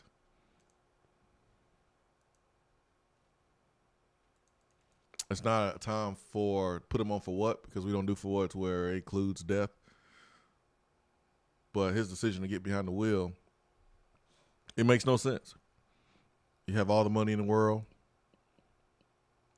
And then if you don't have money, like Henry Ruggs, you can always call an Uber. And Henry Ruggs' life will change forever. And more importantly, the family of the deceased, their life will change forever. And it's a simple decision to not get behind the wheel when you are intoxicated. It's the saddest thing right now in sports. Here's a young man that from the state of Alabama that had the opportunity to change his life and his family's life forever using the game of football with the talents and blessings that good Lord gave him. And he threw it all away. It's over. It is over. It is over. It is over. So you just, your heart crumbles for a young lady's family. A I mean, Animal was also in the car as well. Look on ESPN, and the official news is that the Raiders released wide receiver Henry Ruggs following a Tuesday night crash. It left the woman dead. Faces felony charges of driving under the influence of alcohol resulting in death and reckless driving. The court records show he was released from a hospital and taken to jail early Tuesday ahead of initial court appearance scheduled for Wednesday. I always like to end the show on a positive note. But it's important that we end the show in a way that puts the attention where it needs to be. There's too many people driving, distracted, driving behind, getting behind the wheel, impaired. You don't have to. There's so many resources. Uber, Lyft, taxis are still alive and well as well too. So you just hate to see this. Didn't mention it early in the show, but hope this is a lesson, not just for athletes, but for everybody. Do not get behind the wheel, please. If you are impaired, call it Uber, call someone to help. Don't go anywhere. Spend the night where you are. Just don't do it. Because it's invincible feeling that people have. Well, it's not going to happen to me, or I can handle it. I'm good. No, it's not worth it. It's not worth the risk. It's not worth risking your life and someone else's life. We hope everybody has a great day today. We'll be back tomorrow for Thursday's edition of the Swain Event. Swain Event is fueled by Dead End Barbecue, top 100 barbecue restaurant in America. 865-255-03. And make sure to take advantage of the UT license plate that's available now. County clerks across the state of Tennessee. Your purchase will go to support scholarships for UT students. Peace and love. We are out. Have a great day. Have a blessed day.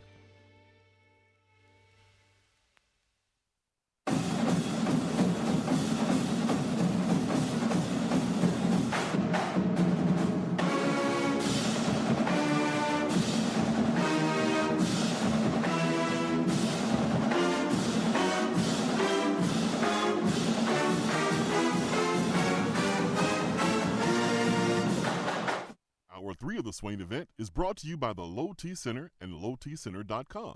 Do you know your numbers? Feel like you again. Let us help.